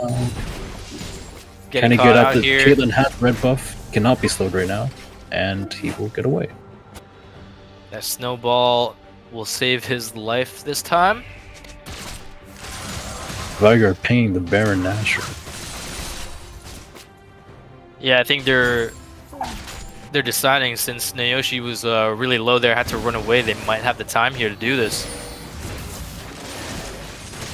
They do see Park Jisu down there in bot, but his teleport is up.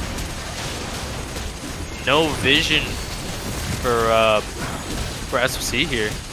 No. This looks real like a way to- free Baron. Yeah, no real way to really contest it anyways, like... Oh, okay, well there's that. Yeah, I think that that hawk shot was shot a little too late. For our new players and new viewers, Ashe has an ability where she can shoot an arrow that all it does is grant you vision on its path, but it's global. So you can shoot it from one end of the map to another, but right there, Johnny Boy shoots it a little too late, and all that the hawk shot reveals is the Baron's done.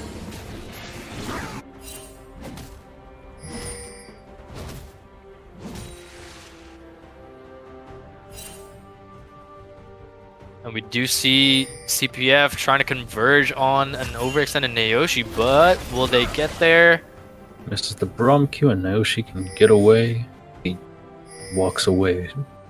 See Quinn's pushing bot as best as she could, because you know she can get away with her ulti. And we see, looks like they're ready to go on her, but she's gonna get away with that back. Looks like this Jack's gonna go around looking for Krugs. Krugs. Back.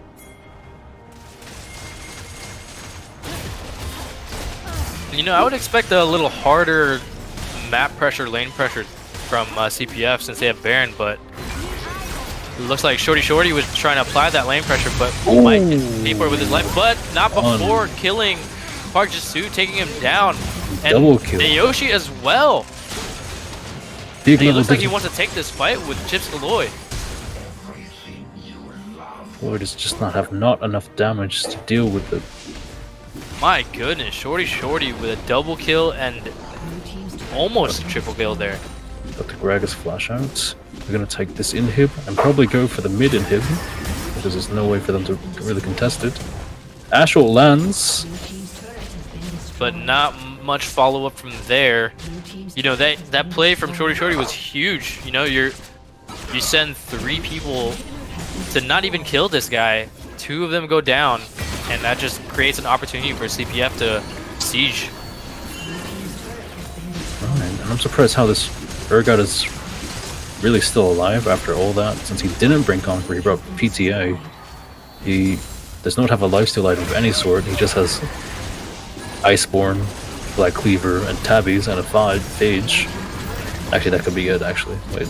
But still, like, survive against, like, the top laner, the bot laner, and the jungle. Oh, Nayoshi will go down on an attempt to defend their base. Ships Kaloy trying to deal some damage here, but will be fended off.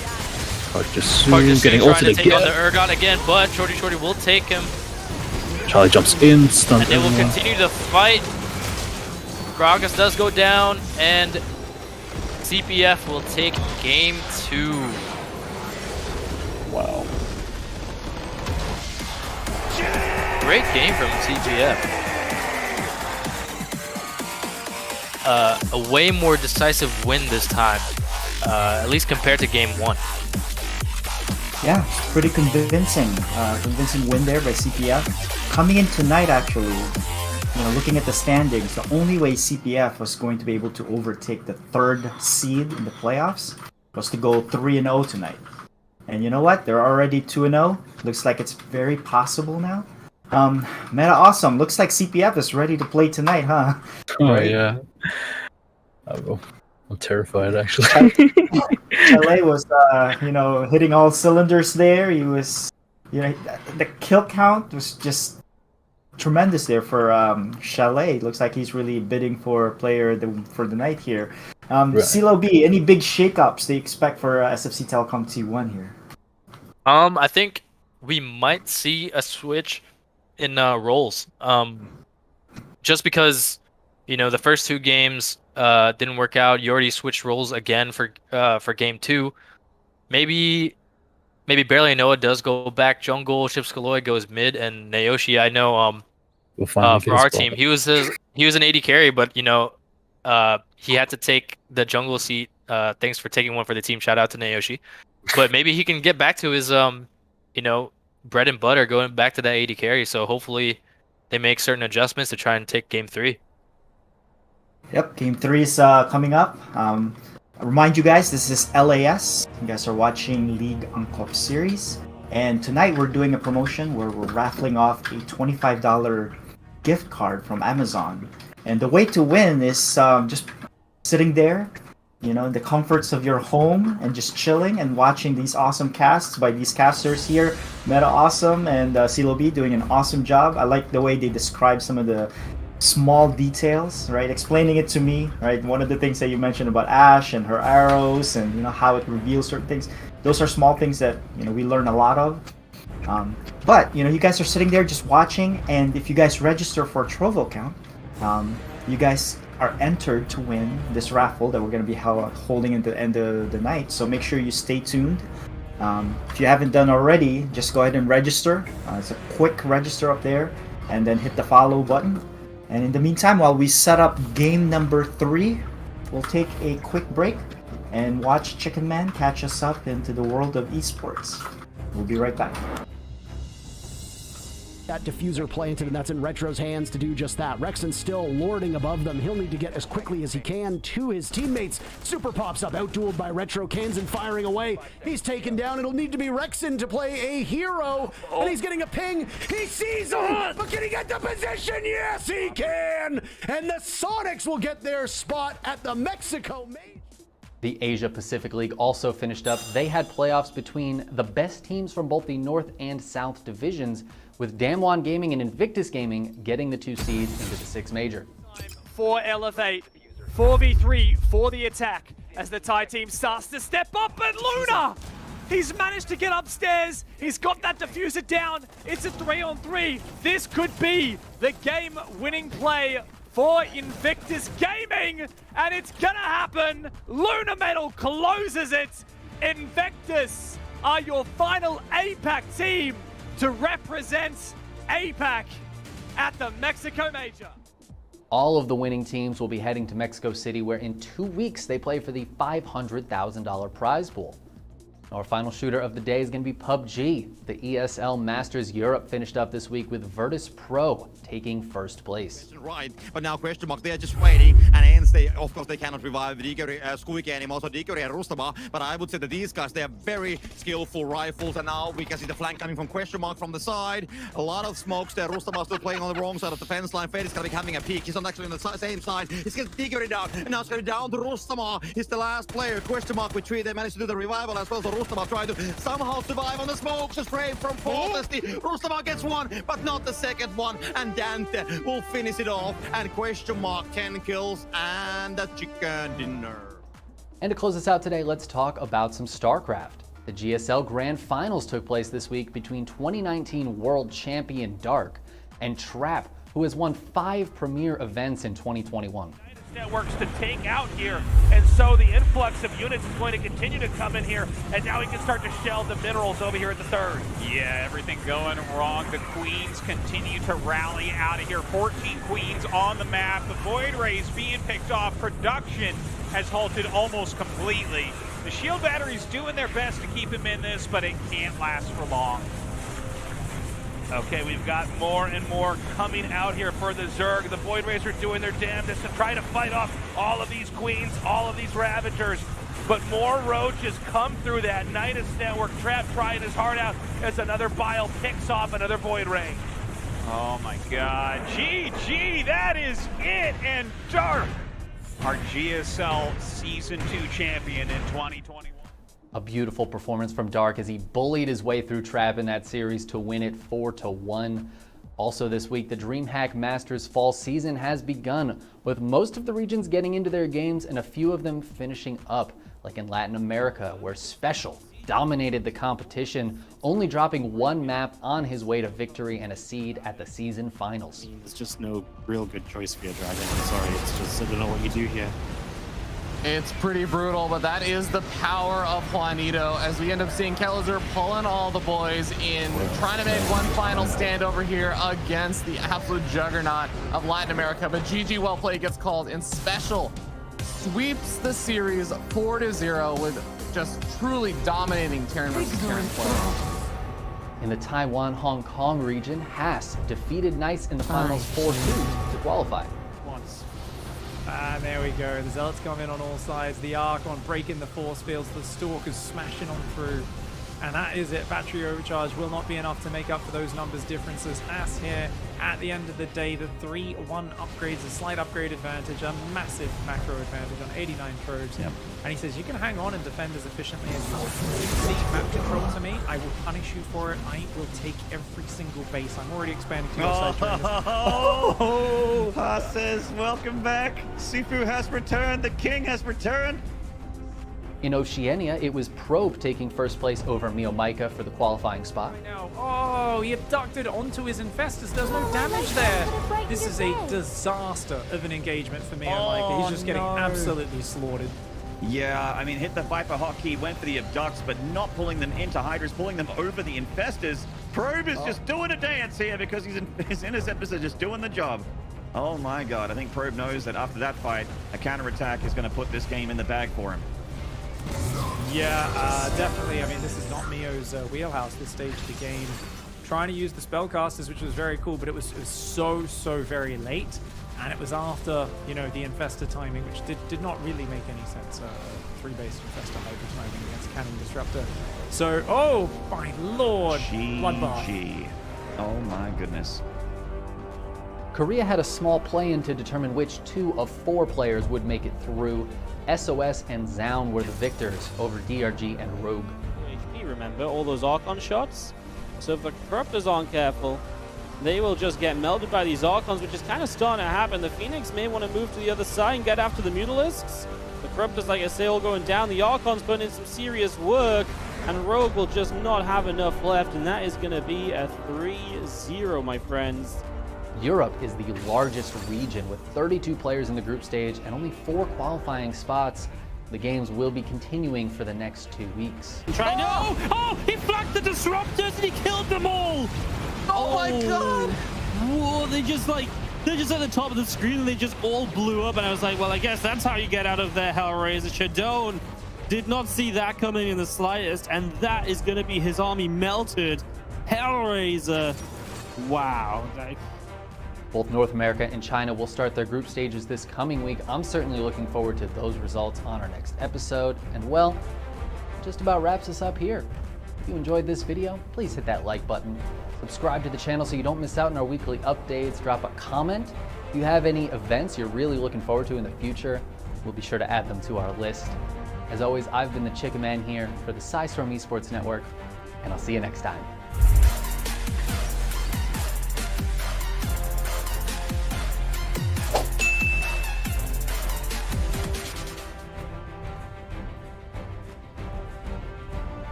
Welcome back. You guys are watching LAS. We're about to start game number 3, and I'm excited to see what's going to happen here. Historically, in a regular season, whenever somebody goes 2-0, and the team that is behind the 2 games shakes things up in their lineup, right? They do something that's out of the ordinary, something that's could throw the other opponent off, and is that going to be in play here tonight, Silobi? We do see another swap in roles for SFC, sending Nayoshi top on his Riven. I know I've never seen his Riven play, but I know that he's talked about Riven being his favorite champ, knowing the ins and outs of Riven, so they send him top lane to see if he can excel there. So a good little switch here. Chips Galoy back in mid lane where he's comfortable, and we see Park Jisu switching it up, going AD carry now. So we'll see if these adjustments work out for them. What can you say about the team comp that SFC Telecom's been picking tonight, Meta Awesome? That hasn't been working out for them so far. It seems that they have like a lot of go-getters. It's more like they're just trying to pick off someone or just trying to do what they want. It's not really team-oriented, but now it's looking more team-oriented. We got the Riven ult, we got the Ornn ult, we got the Cass, all of our abilities really. So, and it looks like on the other team, it looks like they're just gonna do the same thing they did before, because if it works, why change it? Yeah. So the last game here will really decide who will be the 4th seed. The 2nd and 3rd seed will yet to be decided. It will be depending on tomorrow. But I'm looking forward to see how this shakes up. And who do you got here in the game number 3, Silobi? Third game, I gotta say, CPF does have the momentum here, huge momentum. After game 1, huge lead, starting to lose it a little bit, but show that they can finish a game. And then game 2, a very decisive game. Good transition from an iffy end game in game 1 to a more decisive win in game 2, and the momentum's gonna roll. Nothing is really changing much for their team strategy, whereas SFC Telecom, having to respond and switch things up a bit here and there. So I gotta say, I think my vote goes to CPF here for 3-0. So it depends on who wins here and how it shakes up tomorrow. Meta Awesome, right? Pretty sure you guys will be facing one of these 2 teams for the playoffs, where now it really matters. Who would you rather face among these teams, or who would you want to avoid and not see them in the playoffs yet? I now have a fear of Chalet right now, so I hope that we find a way to ban him out when the time comes, or just shut him down as soon as possible. Yeah, Chalet's on fire tonight, and let's see if he keeps it up in game number 3. And I think if Chalet and the CPF team does manage to win this game, and you guys hold on to the first, you get the first slot, you guys will be avoiding him. So let's see how it shakes up here. Looks like they've finished their picks and bans, and we're just going through our spectator delay countdown. And you guys can talk about the finalized lineup here. So take it away, gentlemen. Yeah, just to bounce off, that was actually a really good question. Like who, we have playoffs obviously tomorrow. Tomorrow is still in our minds, but we have playoffs next week. And scouting who you want to face, you're absolutely right. I gotta agree with you. Charlie seems looking a little scary after they made these adjustments and coming into this week. Charlie jungling all 3 games and showing he can excel in the jungle as well as mid lane or top lane. It's kind of scary to see. It really just shows like the importance of a jungler. If your lanes are if they're even, you need someone to come in there and mess things up a little bit. Which you're absolutely right. Goes for the jungler and the support, given if you've seen LA, sorry, no, not LAS. What's it? Holy dooly, I forgot the name. LCS. LCS is 1 letter off. You see the supports leave once they hit 6 and go top, mid, whatever. Not even LCS. Even in norms, I see a Leona end up in my top lane. It's kind of annoying. Yep. But that is right.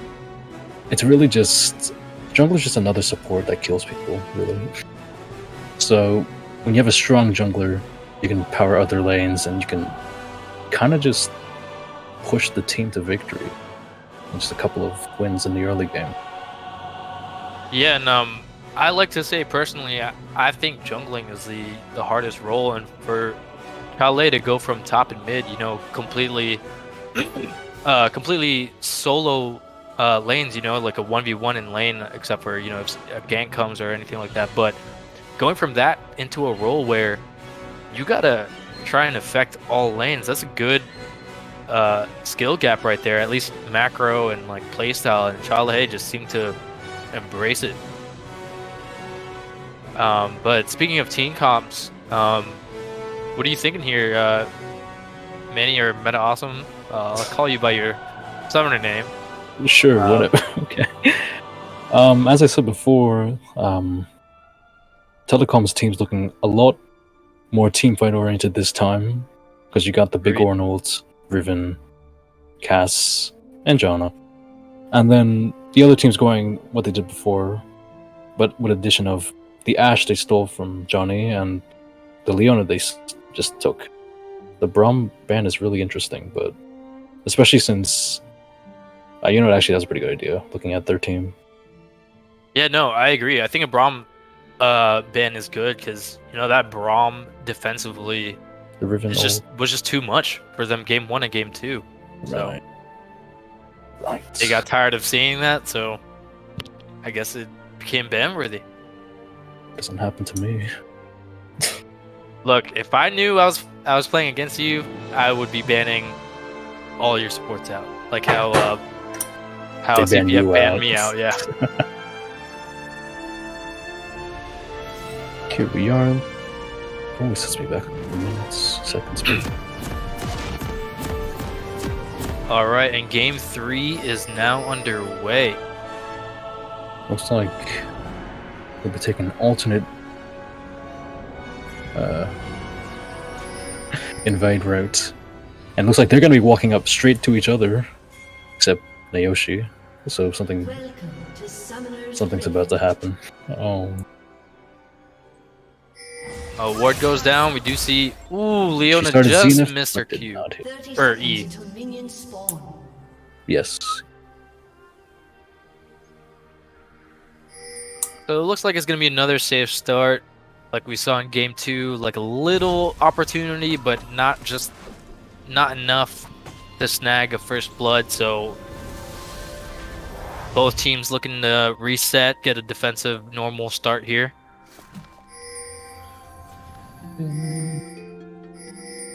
But we do see Naoshi still hanging around the enemy jungler side. Just the living ward. There's a lot of weird pinging going on over there. Yeah, I think CPF is pinging on the bot side, at least that, SFC might make another late slow invade, because they were pinging out a little path there for Tribush.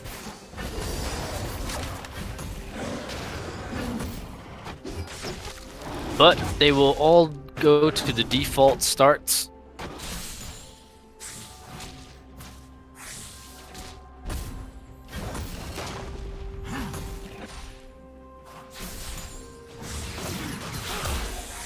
We do see some trading now happening in both top and mid. Ooh, shorty on that Urgot. Forcing the flash, but both flashes go down from top lane. And Nayoshi will get out there alive by the skin of his teeth.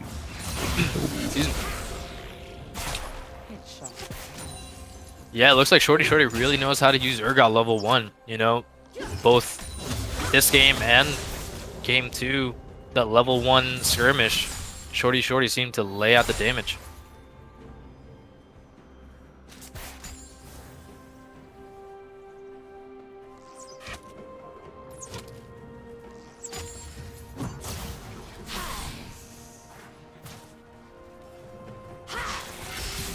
We do see Chips Galore getting pretty aggressive, knowing he had the level 3 advantage. Right. So for all of like Telecom's like lanes are pushed except for top lane, kind of leaving themselves open for Charlie to just smack a dude. But if I was Charlie, I would just whack that cast over there. But here's Ornn on his way to. Ooh, Jolly Boy will flash for safety, and barely Noah is going to take that 1v1. The stun cast is slowly slithering over. Oh, flash over the wall to escape. Charlie knew he was going to flash, but didn't expect him to flash over the wall. Actually going in, gets the Shorty gets the PTA proc, and now she's back off. A lot of flashes going out on both sides. Yeah, that was pretty scary 1v1 there for both the junglers. Barely Noah barely escaping with that smart flash over the wall, knowing that Chips Galore was fairly close in proximity to help if Charlie followed up, but Charlie anticipated the flash to go a different direction, and nothing will come out of all of that. I guess barely Noah's barely knowing. How's it going? How's it going? Oh, jeez. Okay, here comes stepping in the Caitlyn trap, and Ash will lose a lot of health from that. Yeah, that is a good amount of health chunked down from Mother Duck. Once again. Ooh, and a little smite battle, but it does go to barely Noah for that scuttle.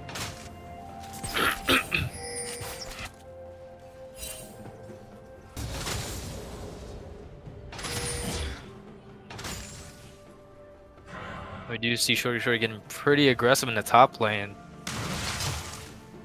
I believe he does have a significant advantage in the Riven matchup. So in this case, a jungler would be nice to have. Leona is surprisingly not zoning them off as she can. Or, yeah. Yeah, I mean, you're absolutely correct. We do see Shorty with a 30 CS, but Nayoshi with 13, 14, 15, so. And we see Charlie in the red team jungle going for barely know it, though it's really focused on this mid fight for some reason. And Charlie's just gonna walk away. Yeah, it looks like both bottom laners from both teams are looking to respond to see if the fight's gonna happen, but nothing really comes out of that.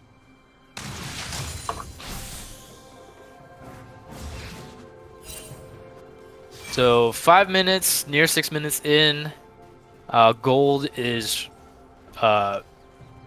basically the same. First blood, nothing yet, and first dragon hasn't fallen yet.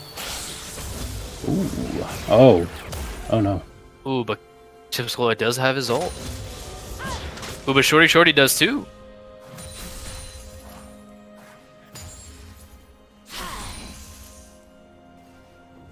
We see Charlie taking the dragon. But does anyone know? We got Mr. Dash. Riven goes in. No ult still. Charlie is about to die. Oh, Charlie thinking he can solo the dragon, but with no items. Not enough. Yeah, not enough. Shorty gets ganked here by barely Noah. Too early. Nayoshi really low, but Nayoshi down. The ult does land. And barely Noah's next if he doesn't escape. Or Oh, wait. Okay. Oh. Shorty doesn't look like he has mana to fight And this, but Vigar's his TP TPing does over fall here. down. Will he just But I don't flash think ult he can him? catch it. Oh. Ooh. No flash. Yeah, he didn't have his flash up. I think he was hoping Shorty would bait Barely Noah there to stay a little longer, but doesn't seem to have worked. Right. But Jolly Boy will take a plate and get some gold there.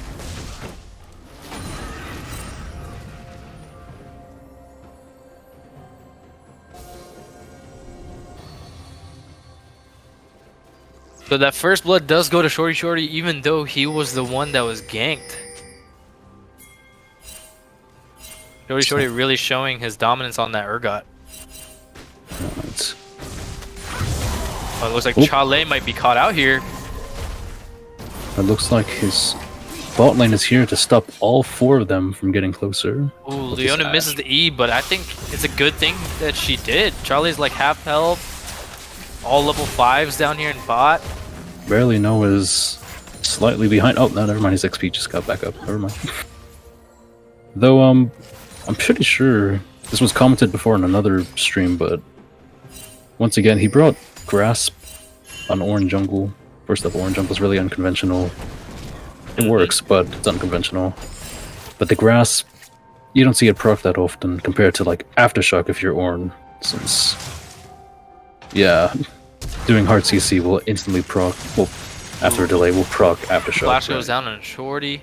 Where it lands, the flashes out, but it's not enough. Urgot ults and Vigar ults and oh, both ults managed to finish off Naoshi there. That cage just getting enough distance to get that stun off on Naoshi. Only he waited just a wee little bit just to flash out of it. But instead flashed into it. But Chips Galore, knowing Veigar's ult is down, I think looking here That's to... the Q, but does not know that the Jax is there. Jax jumps on There it her. is. It's stunned. Well, he gets... Oh, he'll be killed in the process. And does Vigar, get- realizing that his life is in danger, starts running with a poison tick. Oh, he'll just flash Q. Ooh, good double kill there Astral by Chips hitting Galore, him, but but no follow-up. nothing to follow up there. It was a bit earlier. Might have made a huge Shorty laying down a lot of damage on Naoshi. Neo's going on the offensive and zoning. Yeah, you know, a little bit of a misplay there in mid. I think Jolly Boy, once Chale jumped in, he was a little bit too far to land any of his abilities, so Chips Galore was able to isolate for a 1v1 and then another 1v1 right after, essentially. Right.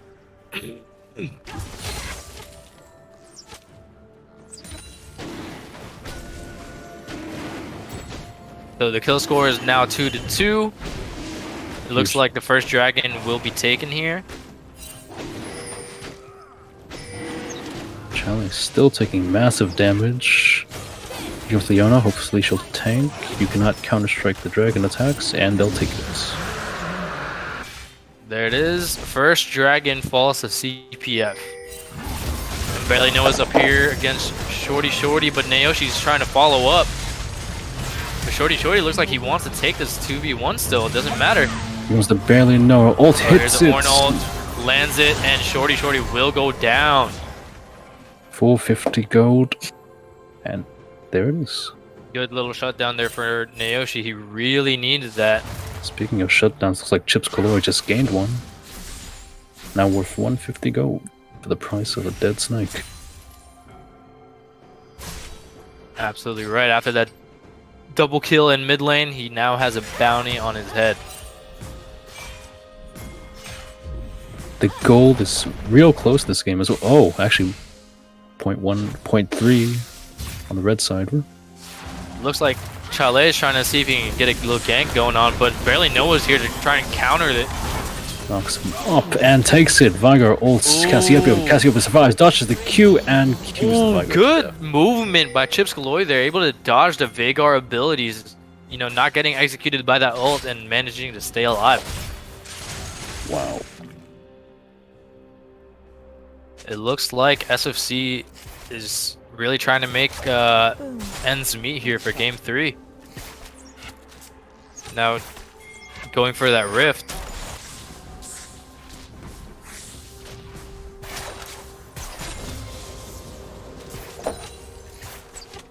Maybe it's true.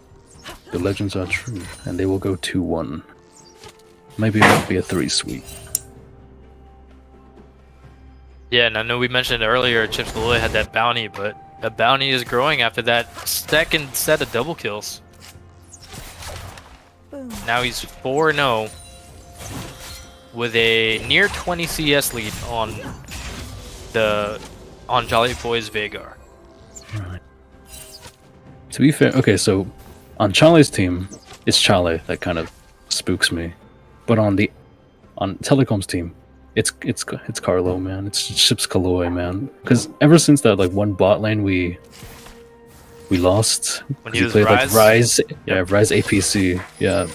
He knows his mages, and like, well, a Lux is a Lux. I can deal with a Lux, but oh wait, something's happening. Barely Noah trying to get a misses the ult due to the flash. So both the flash and heal go down for Mother Duck. I don't think he needed to heal there, but both flashes for Neozone and Mother Duck do go down. So I guess that was worth one Ornn ult for 2 flashes. Chips Galore might wait. Oh, ooh. Misses the ult. Getting only the back damage. Yeah, the ult doesn't get the stun, but both mid laners a little low here. Barely know. It looks like he's pinging bot. He's gonna come for another round, not knowing that the bush is warded. He is now taking the control ward. Yeah, this time he didn't have his ult to lead. So Mother Duck and Neozone will back off into safety. But Chale is now here.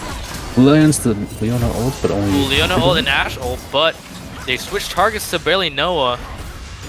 But too tanky and will not commit to anything here. So both ults down on bot side for CPF. For the cost of Parchisu's flash. Just cancel his build. Oh, never mind.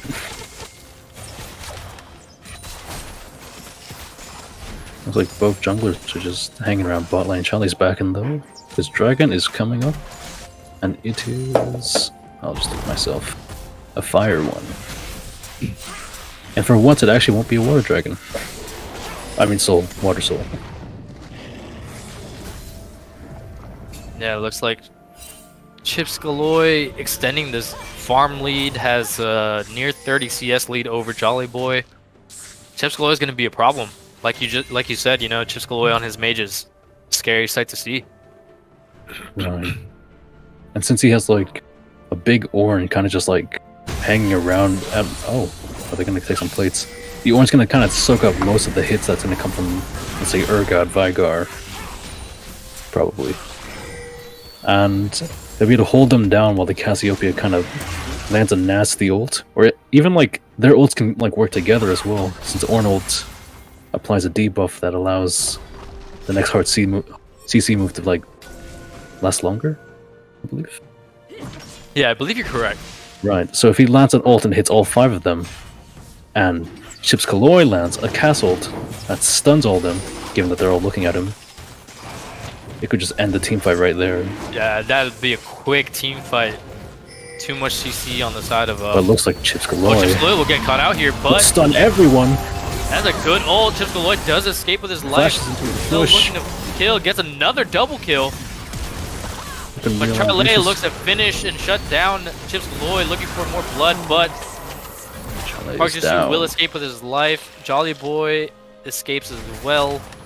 But it looks like the dragon will fall to SFC Telecom.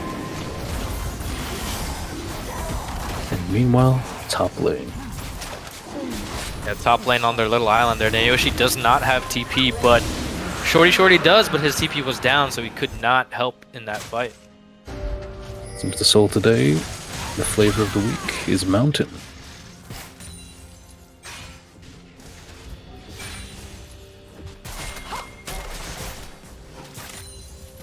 Man, Chips Galore is wreaking havoc on that Cassiopeia. Even though Chalet managed to snag a kill on him, he still has a bounty on him, 150. He's worth 2 lives at this point. But Telecom will not give them this sweep. They are... Oh no. But not enough damage from Jolly Boy. Jolly Boy doesn't have his ult either, so...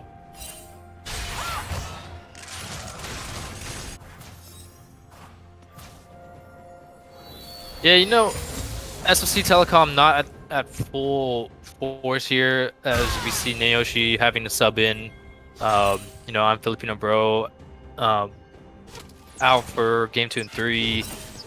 I do gotta say, you know, Chips Galore being in mid and seeing, when I saw I'm Filipino Bro and Chips Arjasu bottom lane last week, that was a pretty good team. It looks like CPF is trying to snag a kill on Nayoshi, but doesn't seem to get it. But it looks like the rest of Telecom's team has come over.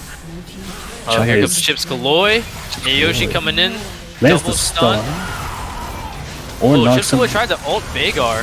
Chips Galore is down for the count. Nayoshi lands the ult, but it's not enough to execute. Takes out Chalet. Will go down. And Chips Galore leaves barely no. Chasing Veigar. Leaves barely no to fend for himself and is stuck in a cage. So Veigar will escape with his life, using that cage to help him out. It looks like Shorty looks like he's still trying to fight there, but he just scared off. Nayoshi will run away. Yeah. But it looks like they're trying to do something over here. Barely no only is level 10 and is getting gunned down and ulted, and Nayoshi's in a bad place. Yep. Nayoshi trying to follow a TP coming down from Chips Galore though. Let's see if Shorty can finish his kill. Oh, another TP from Jolly Boy. Yep, Jolly Boy matching the TP. The mid laners coming. Can Shorty finish that off? Well, meanwhile, bot down lane. on the Janna. Janna does go down. Park Jisu trying to kite, stay alive. Oh! Neozone does not go around fast enough. To block the ult. And meanwhile, Barely Noah has been taken out in the fight for the Herald. But it looks like Chips Galore is going to do something really ambitious or just let it go. We see 3 members of CPF here, but only Chips Galore able to try and do anything, but chooses not to. You see Neozone with the Moe boots. But given that, probably be roaming. Steps in the trap. But the damage coming out of Park Jisu here. That was a good ult that we saw earlier, you know, managing to get into an angle where Neozone could get there quick enough to block. I think the thing is the Moby boots actually. Yeah, that might have been it. Because if she got injured in any way, then she wouldn't have had the speed to walk in front. Yeah, it looked like she kind of walked away. But I think you're absolutely correct. I think she did get some damage on her, and I think she did not expect that ult, so she was already walking the wrong direction. And once the ult was coming out and she tried to react, she was too slow. But see how the tables have turned. Telecom now has a 0.6k gold lead. Yep, 6 again. So, and they have a tower, so they've got objective. So now they're slightly ahead. So I guess in this case, what's both teams' win con now? That's kind of even at this point for once. I think for CPF you play off Shorty. Hopefully, you know, Charlie is one of their leading players, so hopefully he starts getting back on a roll too. But for SFC, you just play around that Chips Galore. And Park Jisu 2-0 has a bounty on him, ahead by 30 in CS compared to the enemy 80 carry. So, you know, the typical win conditions play with your play for your carries for SFC, but now it's for CPF. It's play to your top and jungle, I think. Well, a vicious play from Nayoshi gets ulted and it looks like Chalet and Jolly Boy might try and get a kill here on Chips Galore, but barely Noah is looking to follow up. Chips Galore's ult does go down. Barely Noah's ult goes down, but not before Chips Glory goes down, and he will have to run away here. So they're pinging the next dragon.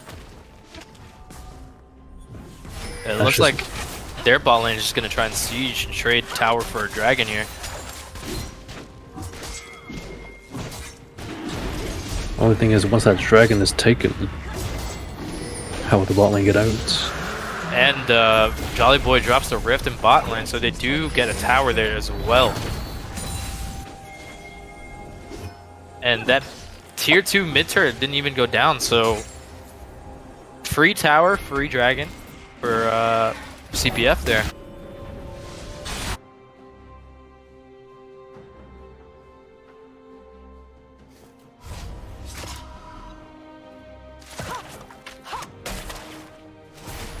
Yeah, so, you know, like we were saying earlier, typical win conditions here for SFC. Play around your carries. But Chalet now has a bounty on him after getting that last kill on Chips Kaloy, so hopefully that gets Chalet rolling a little bit more here. He's 3 and 5. You know, even though he's 3 and 5, he's making an impact with those 2 dragons. So I guess play off Chalet and Shorty this game. Kind of been that way for most of the games, hasn't it? Typically, yeah, but I think More challenge. now, I think the weight, a little more weight is on Shorty this time, compared to before. Right, since he's kind of the sole bruiser tank guy. I know Leona's there, but look at the health difference. Arjusu goes down to Mother Duck. Barely Noah knocks up and Chips Kaloy will take down Mother Duck. Barely Noah goes down, but also does Neozone. See a 3 for 2 trade. 3 for 2 trade, indeed. Yeah. Only reason that is Viger wasn't there. Yeah, Veigar has his TP up right now, but I don't know if it was up for that fight, but it looked like he just chose to try and push, but didn't manage to take down that tier 2 bottom tower.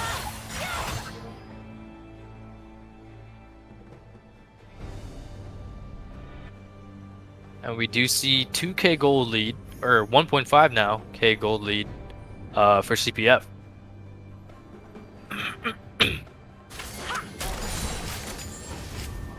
But that could change quickly with the top and bottom towers really low here. If SFC manages to take those towers down, there goes one. He'll even up the gold here a little bit. Looks like Chalet is trying to ping out that he wants to fight here, but the ult will go down, but miss. But Chips Kaloy wants to fight Shorty.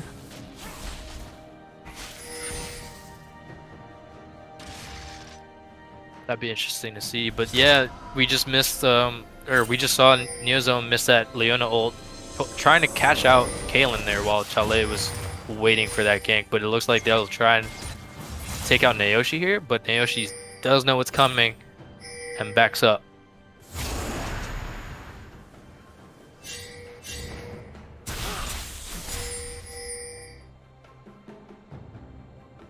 You see Chips Kaloy splitting top lane. He does have his TP up, but so does Shorty and Jolly Boy.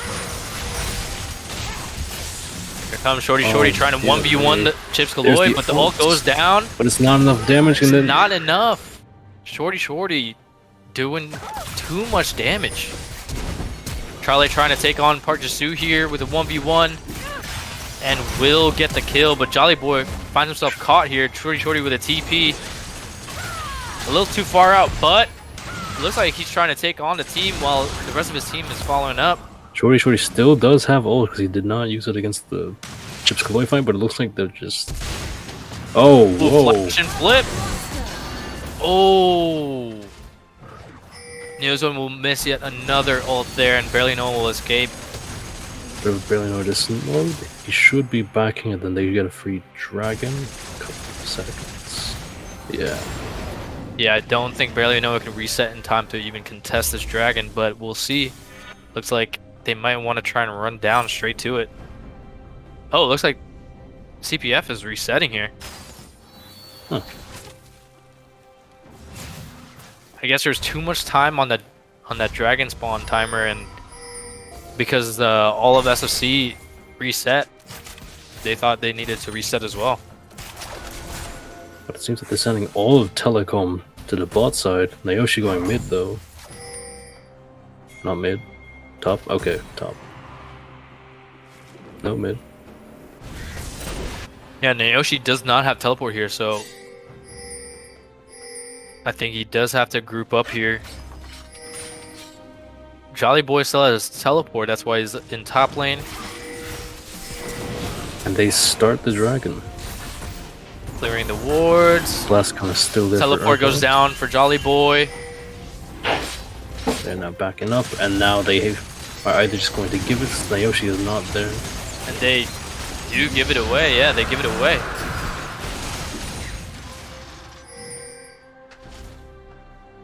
And they're picking out Nayoshi, seeing if they could catch him, but it looks like he might escape to safety. And now the pink Baron. Yeah, they immediately ping Baron. Oh, they chose to start it. This is interesting. Okay. There were no wards down there. They think SFC thinks they're resetting, but they went straight to Baron. Oh, wrong way, but I think he has a general idea what's going on. Or does he not? Oh, I don't think that cone gave him enough vision. Oh. Oh my goodness. That cone from Chips Galore just didn't get enough vision. Wow. Yeah, and it cost him a Baron. And for our new players and viewers out there, I'm pretty sure on the stream we've talked about the different types of plants that spawn in the map. And there's this particular plant that when you hit it, whatever direction that you hit it, there's a cone just like that goes outwards in within a certain distance that gives you vision. And while CPF was doing Baron, Chips Galore tried to use that cone but missed, and that cost them the Baron.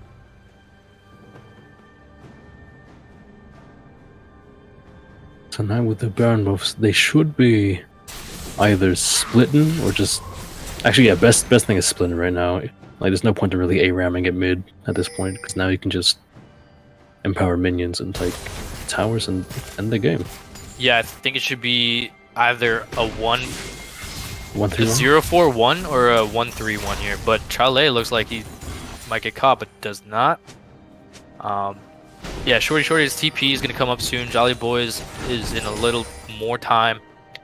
But the reason why I say 0-4-1 is because Jolly Boy's not really in a state to 1v1 anyone.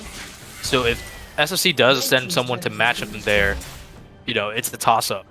But if you group up here and you have Shorty, you can't send anyone to Shorty by themselves. Shorty, I think, can 1v1 anyone on an SFC Telecom side. So I think a 1-4-1 or any form of that would have been good there. But they choose to do 1-4-1 with Jolly Boy at top. I was thinking more 1-3-1 with Chale on top and Shorty on bot, actually. Not. Yeah, that would work. That would work as well. Here's something going on. 3-man Zone does get caught out, but not enough to take her down. Precautionary warning ult right there to back them off. And Jolly Boy does seem to get the top tower.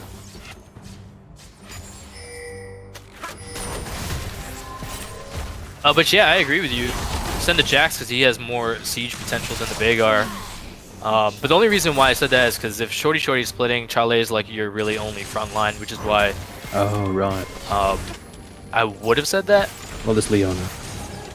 Oh, yes, Leona. But Jolly Boy does have his TP as well. Oh, right. It's a lot of traps. Ooh. They're really trying hard to protect us, but... I barely know it's going to get a little bit shredded over there. And Jolly Boy and Shorty taking this top lane, and SFC Telecom still just trying to respond to that mid lane. So all the way to top inhib goes down. SFC forced to play defense here. Uh-oh, but no follow-up except... Decent damage coming from the Jolly Boy, but unable to finish, out of range for any other abilities, but... We see Soul Point coming in a minute. Thank you, Urga, for paying that. Yeah, we see Charlie trying to clear out some wards here, get that scuttle for some vision.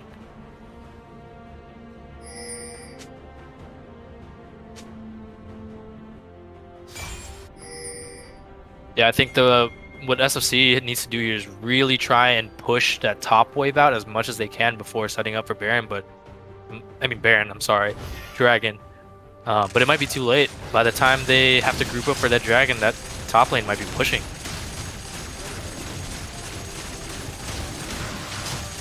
It should be up in 10, 9, 8, 7, 5. Yep, and Chipsaloy is still up there, but does have his teleport. Nayoshi clearing wards in Baron, but doesn't have teleport, so this Dragon looks like it's going to be free. Looks like they want Baron next. Yeah, rapidly pinging the Baron, but it doesn't come up for another minute and a half.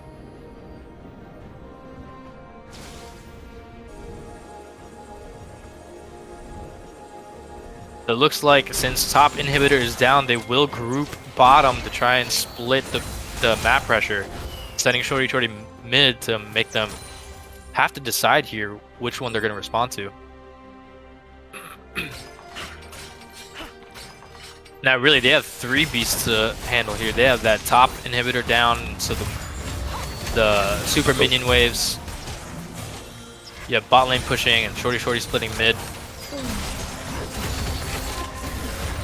Like they're trying to fend them off as much as they can, but Charlie joins up with Shorty and takes mid. And takes the mid inhibitor down.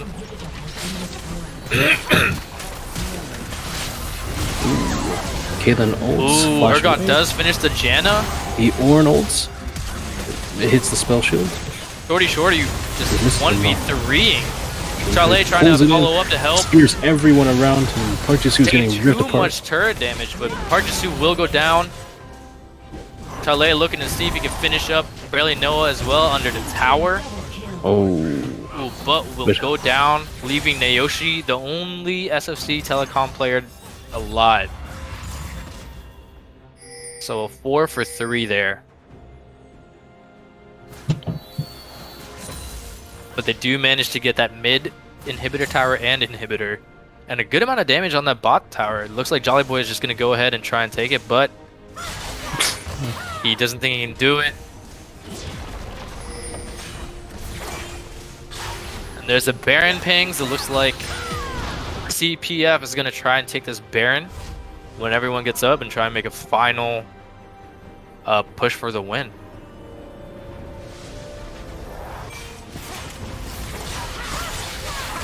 Yeah, you know, it's like we said, Shorty and Chale were the win conditions here. Chale, you know, was like 2-5, 3-5 earlier, but now 6-7, turning it around, doing lots of damage and wreaking havoc. And Shorty still continuing on what lead he had in the beginning.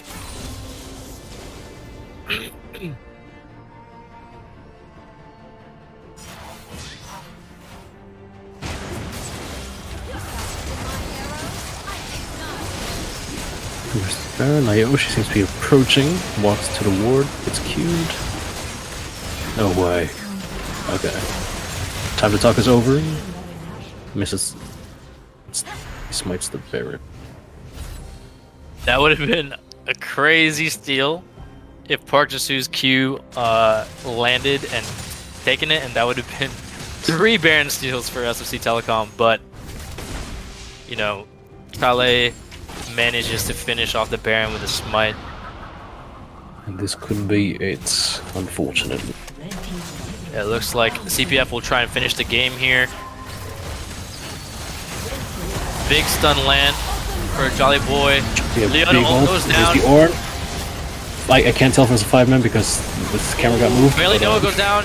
Johnny Boy goes down. Neozone goes down. A lot Just of gets pulled in, feared. Riven goes down. And that's and it. I'm frozen, and I'm sure that's it. Wow. So the kills this game was fairly even, 20-17.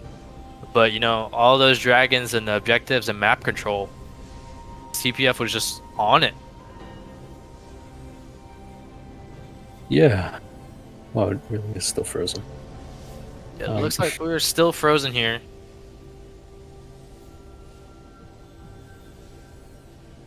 Huh. Okay. But it does look like CPF will take home the 3-0. What a showing from CPF here after going 0-3 last week and reversing that, going 3-0 this week. What a turnaround. Good adjustments for CPF. Righto. I'm really glad we didn't see this version of CPF last week. Right. I mean, I think we still got... Oh wait, no, we did fight them before though. So, I'm not sure how it usually is in the rulebook on League of Legends, but do you call it at this stage? I mean, it's... the last building is about, what, a fourth of HP? Yeah, that's the Nexus, and Chips Galore is the only sole SFC Telecom member, and CPF has 4. This is a win. Yeah, so an admin, I would like to say, pretty much would call this as a victory for CPF. So I guess we'll call this as a GG, and I mean it's really next to impossible, right? Unless Chips Galore solos everybody, and not only protects his last Nexus, but kills all of the other buildings. Yeah, and that's not happening because Chips Galore doesn't have his ult up, so yeah, he's let's- not going to be able to wipe that team. So yeah, so we'll go ahead and call this so we can move on, and maybe we can set up for the interview for our player of the night. But you know, SFC Telecom T1 started well there, right? In the very beginning, I think the first 15 minutes they were ahead in gold count, they were ahead in the kill count. They even had ahead in tower briefly, but for some reason they fell off in the mid game. What was the biggest contributing factor there, Silobi? It's if you looked at the dragon count, you know, CPF was really on the dragons objectives, and they were doing a good job. You know, you heard me and Meta Awesome here claiming a lot of ARAM happening in game 1 and game 2. ARAM means all random, all mid. In this case, it's not really all random since they've chosen their champions, but it's usually when both teams are just, you know, in the lane, not really doing anything, but all in one lane. And there was a lot of that happening in game 1 and game 2, but it looks like CPF here used a lot of that idle time to really push their advantages on the map. Okay. So, Meta Awesome here. I mean, I think they played well, but it looks like Shorty and Chalet, right? They had, you know, really awesome tanks there. Was there anything that SFC could have done to mitigate Shorty and Chalet in this game at all? I mean, I'm gonna say the same thing every time, but vision. Like, because vision lets you know where the junglers are. Vision lets you know where someone's gonna TP in or walk in. And after that, it's just kind of shutting them down if they ever get ahead, which is kind of difficult. The only good fights that would have happened against Urgot, for example, would be if they ignited him. But Cass looks like just got her Oblivion Orb now, so I guess it was too late for that. Well, speaking of Chalet and Shorty, let's bring him in here. Joining us here is Chalet and Shorty. Congratulations on a very excellent, well-played 3-0. How do you guys feel as a team here? Hey, go ahead, Rob. You want to take this one? Thank you. But it felt really good after the last 2 weeks where we got swept. But unfortunately, I wasn't there for the first game because I got stuck in a traffic. But Charlie carried us and brought the momentum. For his first time jungling in this tournament, it was like pretty amazing. Dropped that 20 bomb. But anything else you got to say, Charlie? I mean, I just want to say good job to my team, and also shout out to Trillion, holding it down in the top lane while Robert was gone. Thank you so much for playing with us. But yeah, I think we were just, you know, on our P's and Q's today, and communication was key. And yeah, I just want to thank my team for trusting me in jungle, you know, trusting me going in there, and also It shows that I have trust in my teammates too. You know, Oil's playing my best position, I think, is mid, but also top is my second best. But I trust Robert to go up there. Neo Zone and the Mother Duck down in bot lane. Can't say nothing else. They did a great job too, but we all did great overall. And SFC is a really good team, and we really had to focus in order to beat them, and you know, we did. Casters, you guys have any questions here for Chalet and Shorty? Yeah, this is a question that applies to both of you. You guys mentioned it already. Coming into this week, you guys did a little role switch. What led you guys to decide to make this huge change? I can answer this one. Because like we got swept twice the last 2 weeks, and like I was just thinking about it. You know, when I do have time, just you know what's going on. I mean, like, you know, individually, like I think I am stronger in a solo lane, but like I feel like, you know, my place, I like to roam around. So why not try it in the jungle? So I talked to Oyo about it like 2 days ago, and he even brought the idea up to me too, like, hey, maybe you should try the jungle because you help out everyone. And you know, Robert plays top. He played it, I think, with him like the other day. So you know, like, let's see what happens. So we did, and yeah, it worked. So I mean, also too, like that shows like team input. We're all thinking together and just trying to see how we could win. So it was a team effort, I think. Yeah, good stuff. I mean, like you said, that does show a lot of team effort, you know, and trust, willing to switch roles where you're not comfortable with, but still be confident in your own team. Robert, did you have anything to follow up on that? Charlie said it all. Man, awesome. Do you have any questions here for CPF? Potentially your opponent, right? If the playoffs started right now, well, actually no, they would be in the 3 seed, so they avoided the 4th seed. But do you have any questions here for Team CPF? I do not. I was wondering about the Shorty not being in the jungle for once. I'm always counting on that, really. Yeah, I just wanted to try something different. Yeah, and that's something different. Swept them, so yeah, it worked really well for you guys. Me and you might not have heard because you guys were playing, but me and Manny were talking about it. We're glad we didn't see this version of CPF last week. But yeah, you guys are, you know, like I said in the beginning of the cast, you guys coming into this week had the number 4 record, but you guys are not a force to be reckoned with, not to be underrated. So good stuff. Those sweeps meant nothing. Yeah, no, absolutely. You proved it. Well, good games. Good job, Chalet and Shorty and Team Charlie in the Fanikill Factory. We'll see you guys in the playoffs. I'm sure you guys will be waiting the results of tomorrow night's game, and you will know who your opponent's going to be. And we'll look forward to that. So thank you again for joining us. And we'll move on now to the anticipated drawing of our $25 gift card for Amazon. So let's see. Bring in our production. KJ Freedom will join us here. He's going to be streaming our actual raffle so we can see the results. But basically what happened tonight was we picked 4 time slots in the very beginning of the stream, the very end of the stream, which just happened now, and then during the breaks where we took a snapshot of who the registered viewers were at that moment. And if you were there all 4 times, you have 4 entries for this specific drawing. If you're only there for that break, or if you're not here now, you're not eligible, of course. But the more times that you're there, the more chances you'll win, and we're gonna do a quick drawing. And so KJ Freedom here is gonna stream. We're gonna be visiting this unaffiliated, unbiased wheelofnames.com that will just randomize the selection of the name. So we compiled a list. There are, I believe, 146 entries. 146 entries. And there it is. And we just paste it in there. And we're going to spin this. Now, once we spin this and it shows the result, make sure you type on the chat that, yes, I'm here, I'm ready to receive my prize.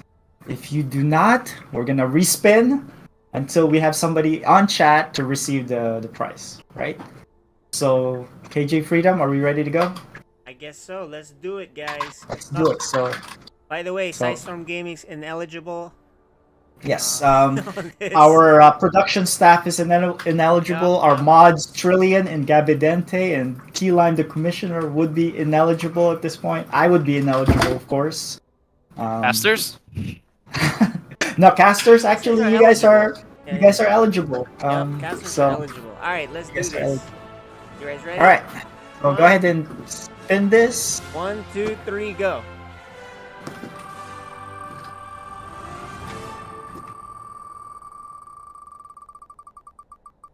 All right, so I'm watching the stream. There's a little bit of delay on our part, so we'll see the result in few here.